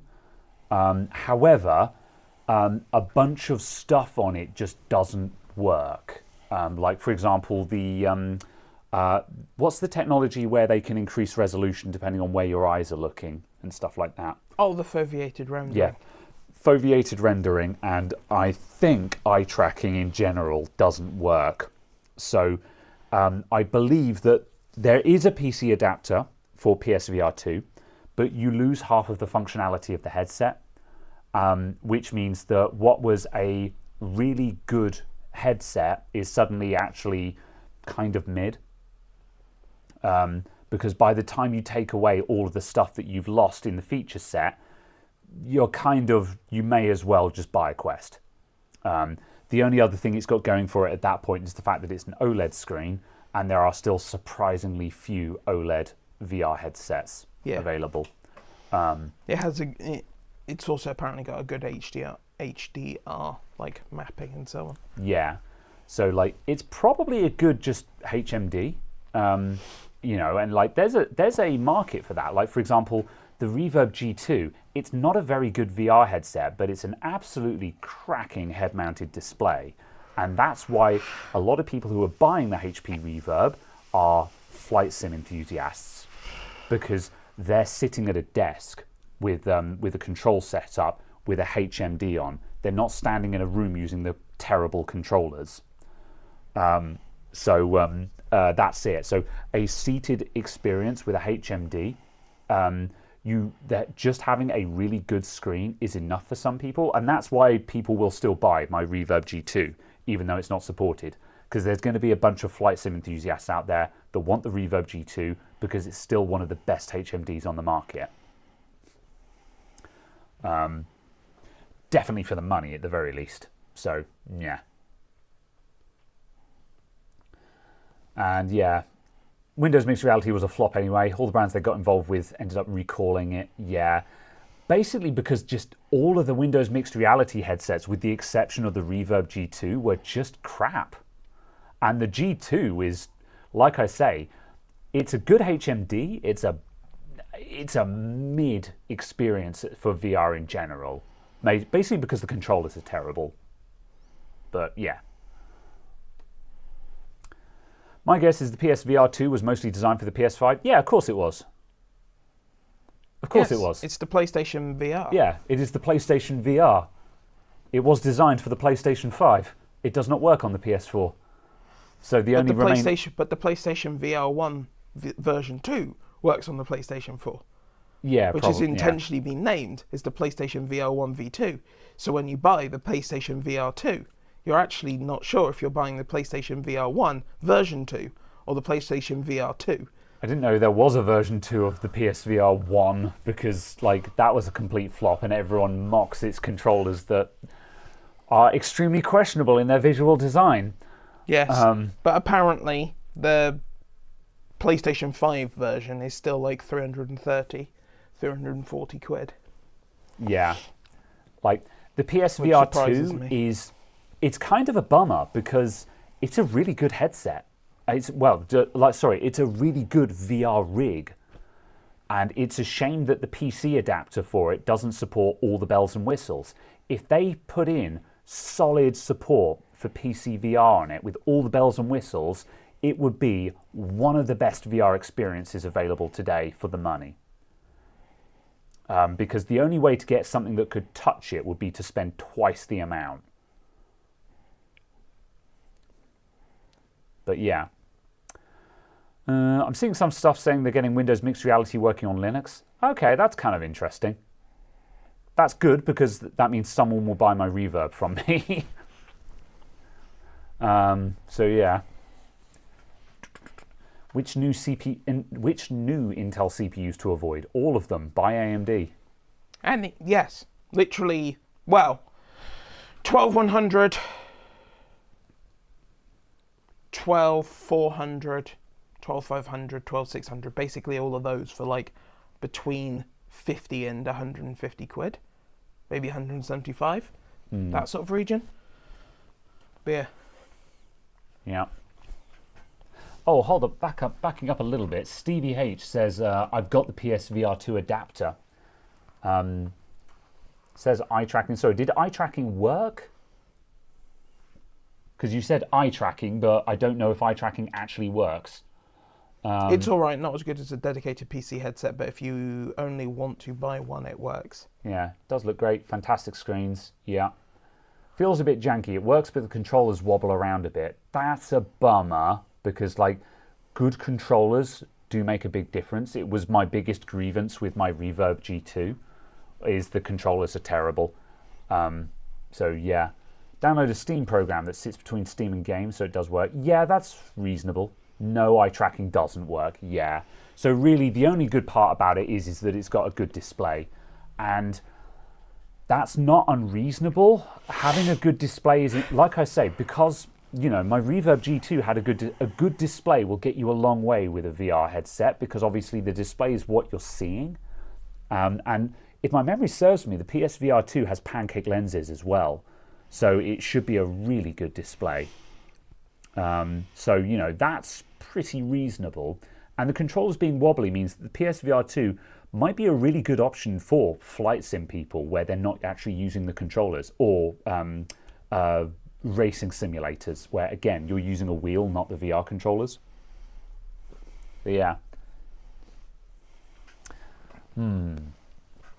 Alex Cullen says this MSI monitor that I'm not going to read out, is it any good or should I get a different monitor? How much are you looking to pay for it at the moment? Because there's as we discovered recently when we looked at a ViewSonic monitor, there's some really good cheap monitors out there at the moment that are pretty good, quite frankly. On Amazon, it's about 230, it would appear. £230, yeah. 180 hertz, 1440p. So for me, Oh yeah, it's 40. Oh yeah, it's 14. yeah, 40p. my 27-inch, 180 hertz. Yeah, fine. for me, my question would be if it has black frame insertion or backlight strobing. If it's got black frame insertion or backlight strobing, which will drastically reduce motion blur on it, then I would say, yeah, that sounds great to me. However, if it doesn't have that, I'm not. Yeah, if it doesn't have that, I would say it's okay, but not great. Also, it says it's HDR. It isn't. It's not Because it's HDR. IPS, Yeah. IPS can't do HDR. I haven't seen any reviews of that MSI monitor. Oh, interesting though. It's substantially cheaper somewhere else. Yeah, apparently it's on offer 220 from 350. I don't think it's worth 350. I think 220 is not unreasonable. G27. Oh no, that's a QRF and this is a QPF. Never mind. Yeah. Quick, time to fix something. Okay, I'm not going to lie, guys. I don't think that's going to happen. However, just as a counterpoint, I've no idea how it reviews or anything like that. But the ASRock PG27QFT1B is 1440p, 180 hertz, IPS, and is £170.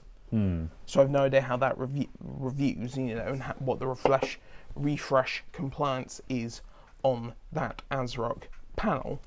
However, that's the price floor for that specification. Yeah. Is 170. Yeah, that's fair. So obviously, if that MSI version is actually really doing, 180 hertz, the refresh compliance, the standard deviation on it is, say 400 compared to 900 on that ASRock, then sure, that money's worth it. But yeah, I don't know. Jarili says, anyone use a HMD as your main monitor? Can you actually live in the Matrix? So for a desktop experience, no. Like you can have big virtual screens in a VR environment because like when you're using VR, anyone with any kind of VR setup is going to have a way of seeing their desktop in the VR headset, so you're not constantly having to lift it to look at your computer, But even with a really good HMD, you can read text and everything. Don't get me wrong, but I've tried sitting at my desk with virtual screens in front of me, and I'm just like, I'd just rather look at the screen. And so I don't do that. The only time I ever do that is if I need to quickly change something and I don't want to move the headset because I've got it comfortable, So you can, but it's not comfortable. It's not a replacement, not by a long shot. I haven't tried watching movies in VR. That's something that I need to try doing, because the idea at that point is you could sit back in a chair and have a massive, big screen in front of you, effectively. And if I was going to sit and watch a movie, that might be a good experience. I've not actually personally tried doing that because I prefer to have a movie on a screen and being able to do other stuff on another screen.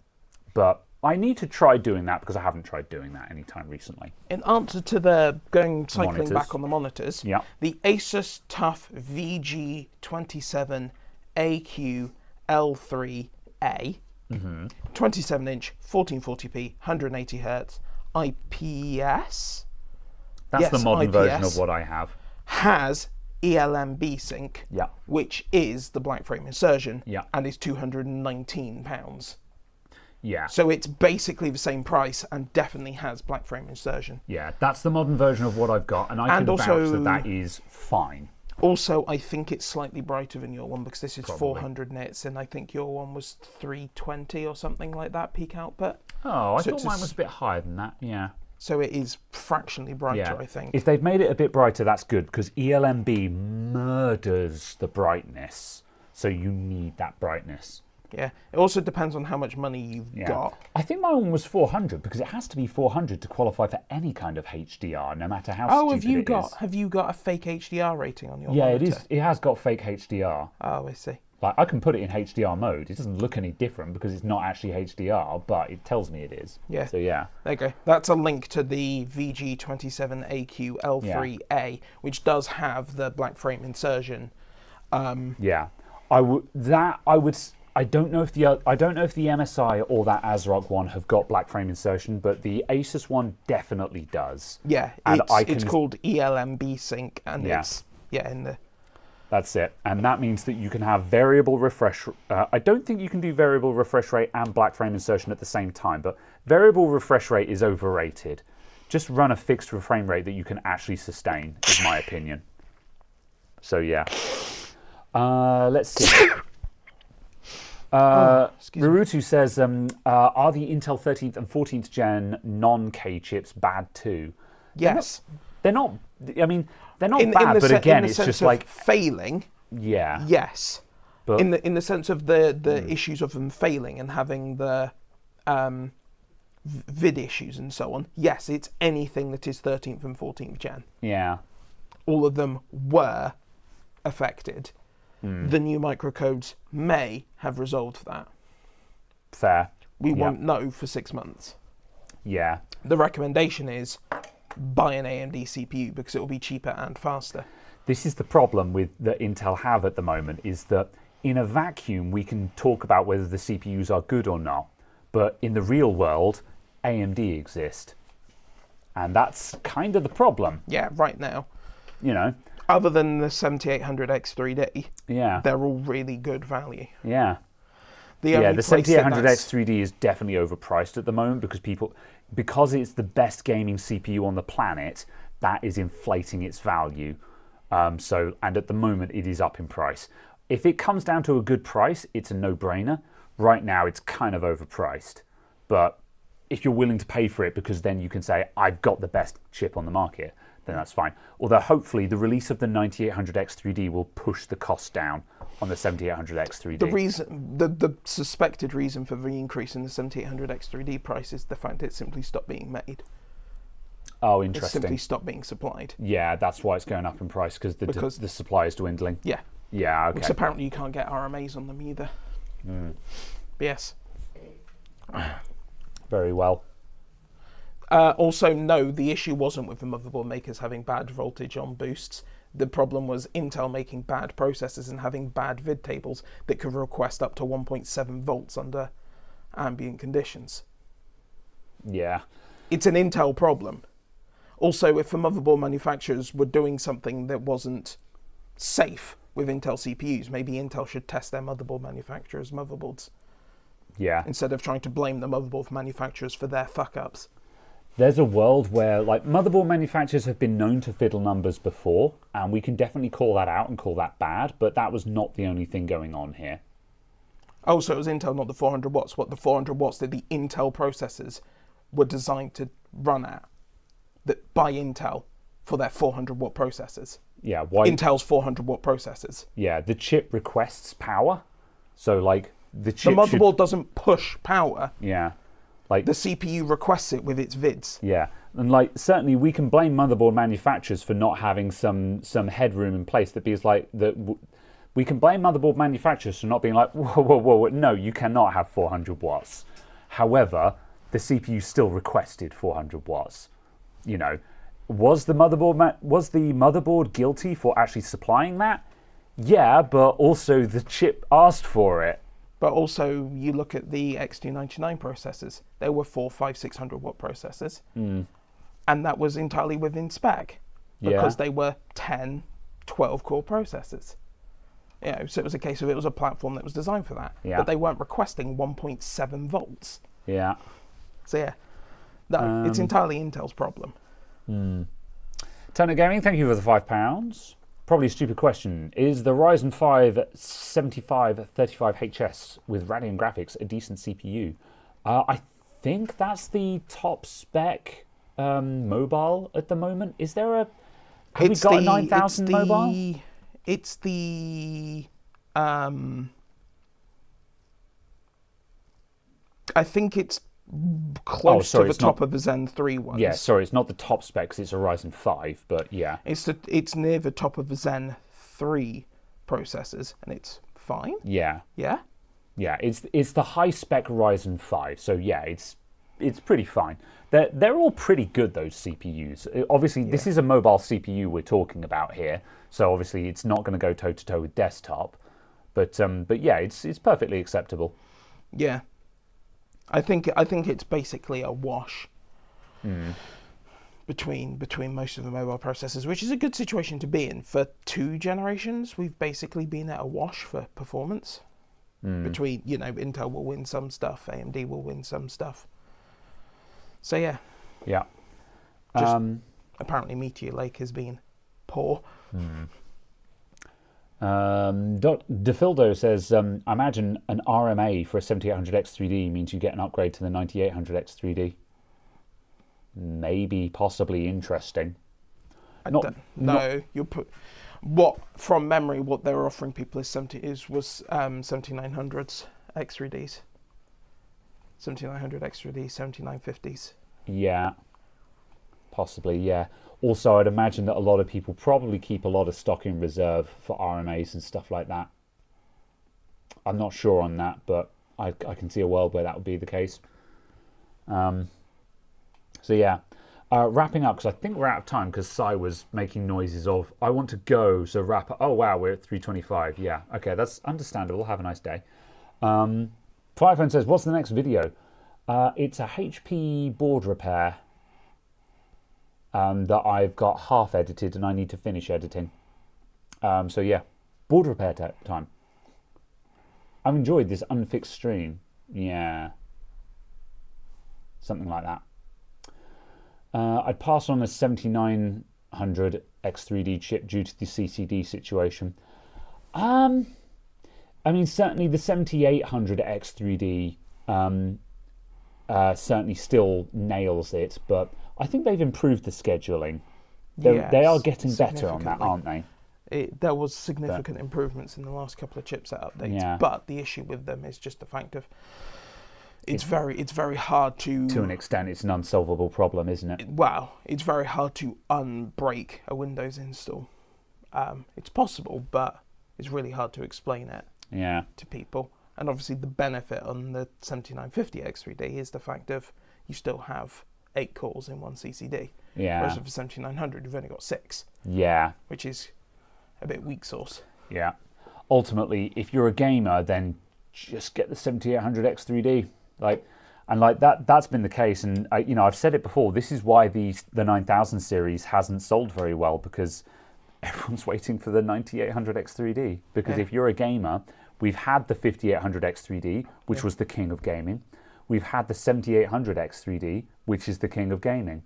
With the 9000 series out, why the hell would you buy anything other than a 9800 X3D if you're a gamer? So of course everyone's waiting for that chip. And that's why no one is buying a 9000 series CPU. Yeah. Because if you've got any common sense whatsoever, you wait for the 9800 X3D, because it will be the new king of gaming. Yeah. Unless the 285K randomly came out and just, completely waffle stomped everything. But it didn't, and it wasn't going to. Yeah. All right. Apparently Jay's 2 Cents has a video on how to unbreak the Windows install. Yeah. Which sounds kind of interesting. Obviously, I've not seen anyone else talk about that, but yeah. I was going to say, I wasn't aware of the breaking. I take it there are some instances where Windows just doesn't get it right and doesn't have the correct driver installed or something. It doesn't schedule properly and the driver doesn't install, and there's motherboard stuff, and so there's a whole list of things. You need to watch the entire video, basically. Interesting, yeah. But it was also a case of there are services that don't clear properly when you try and uninstall the chipset driver and stuff like that, so it's just kind of... If you have a 7900 X3D or a 7950 X3D, you should probably watch that video and double check if your computer is actually doing the thing properly, because that certainly sounds interesting there. Yeah.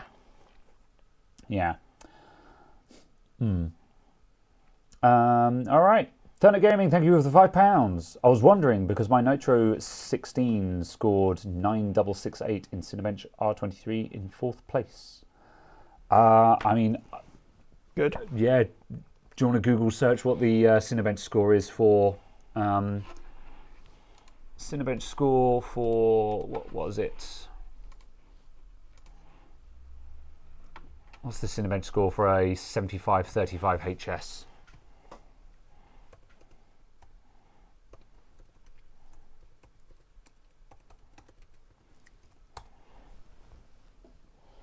Do you want cookies? Based on a random review website. I mean, that's good enough for a ballpark at least. It may be somewhere in the region of the high 9,000s or the low 10,000s. Yeah. So Somewhere between about 9,800 and 10,700.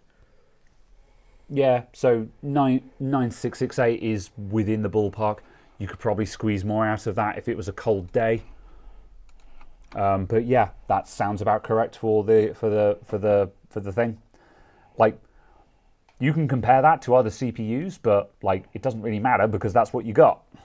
So yeah, like if you're worried about your CPU because we're laughing at CPUs, this is because we're laughing at a 2-core CPU.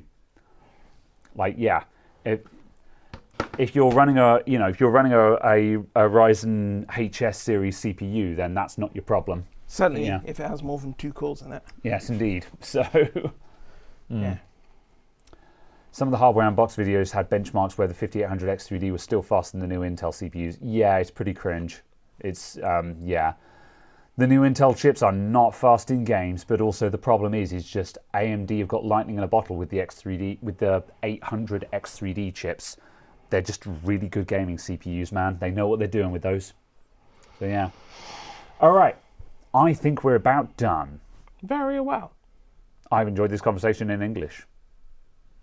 Sorry I didn't fix anything today. I planned on I figured that something would come along. However, we had a chat. Yes. So, yeah. Join the Discord. Buy the things through the affiliate links. Indeed. Buy the merch. Yeah. Scrub Alright. the previous streams to find the secret links. Oh, Thank you yeah, for coming. yeah. Those do actually exist. Goodbye. I was about to be like, what are you talking about? I was like, oh, yeah, we did post it. But yes. All right. Thanks for tuning in, everyone. We'll be back soon. I will... yes, I am live tomorrow on Twitch with more Dead Rising 2. And we'll be back next week, I think, with something else. Yes. Possibly, well, yeah, Things. possibly the new Intel chip. Things. I guess we'll set that up and have a look at it, won't we? Depends. It's next Saturday after the 1st of November by like more than a week. Ish. So yeah. Make a video on cheapo versus non-cheapo SSD. I'm interested in these cheap SSDs, but I'm not making a video about it. But yeah. No, we won't be looking at the new Intel stuff. Very well then. I take it gets dispatched on the 1st then. If it arrives in the country on the 1st. I see. We're currently running on the assumption that it may arrive on the 1st. It may or may not arrive at some point in the near future, but Yes. not by next weekend. Yes. Thanks everyone. Bye. Stream ended.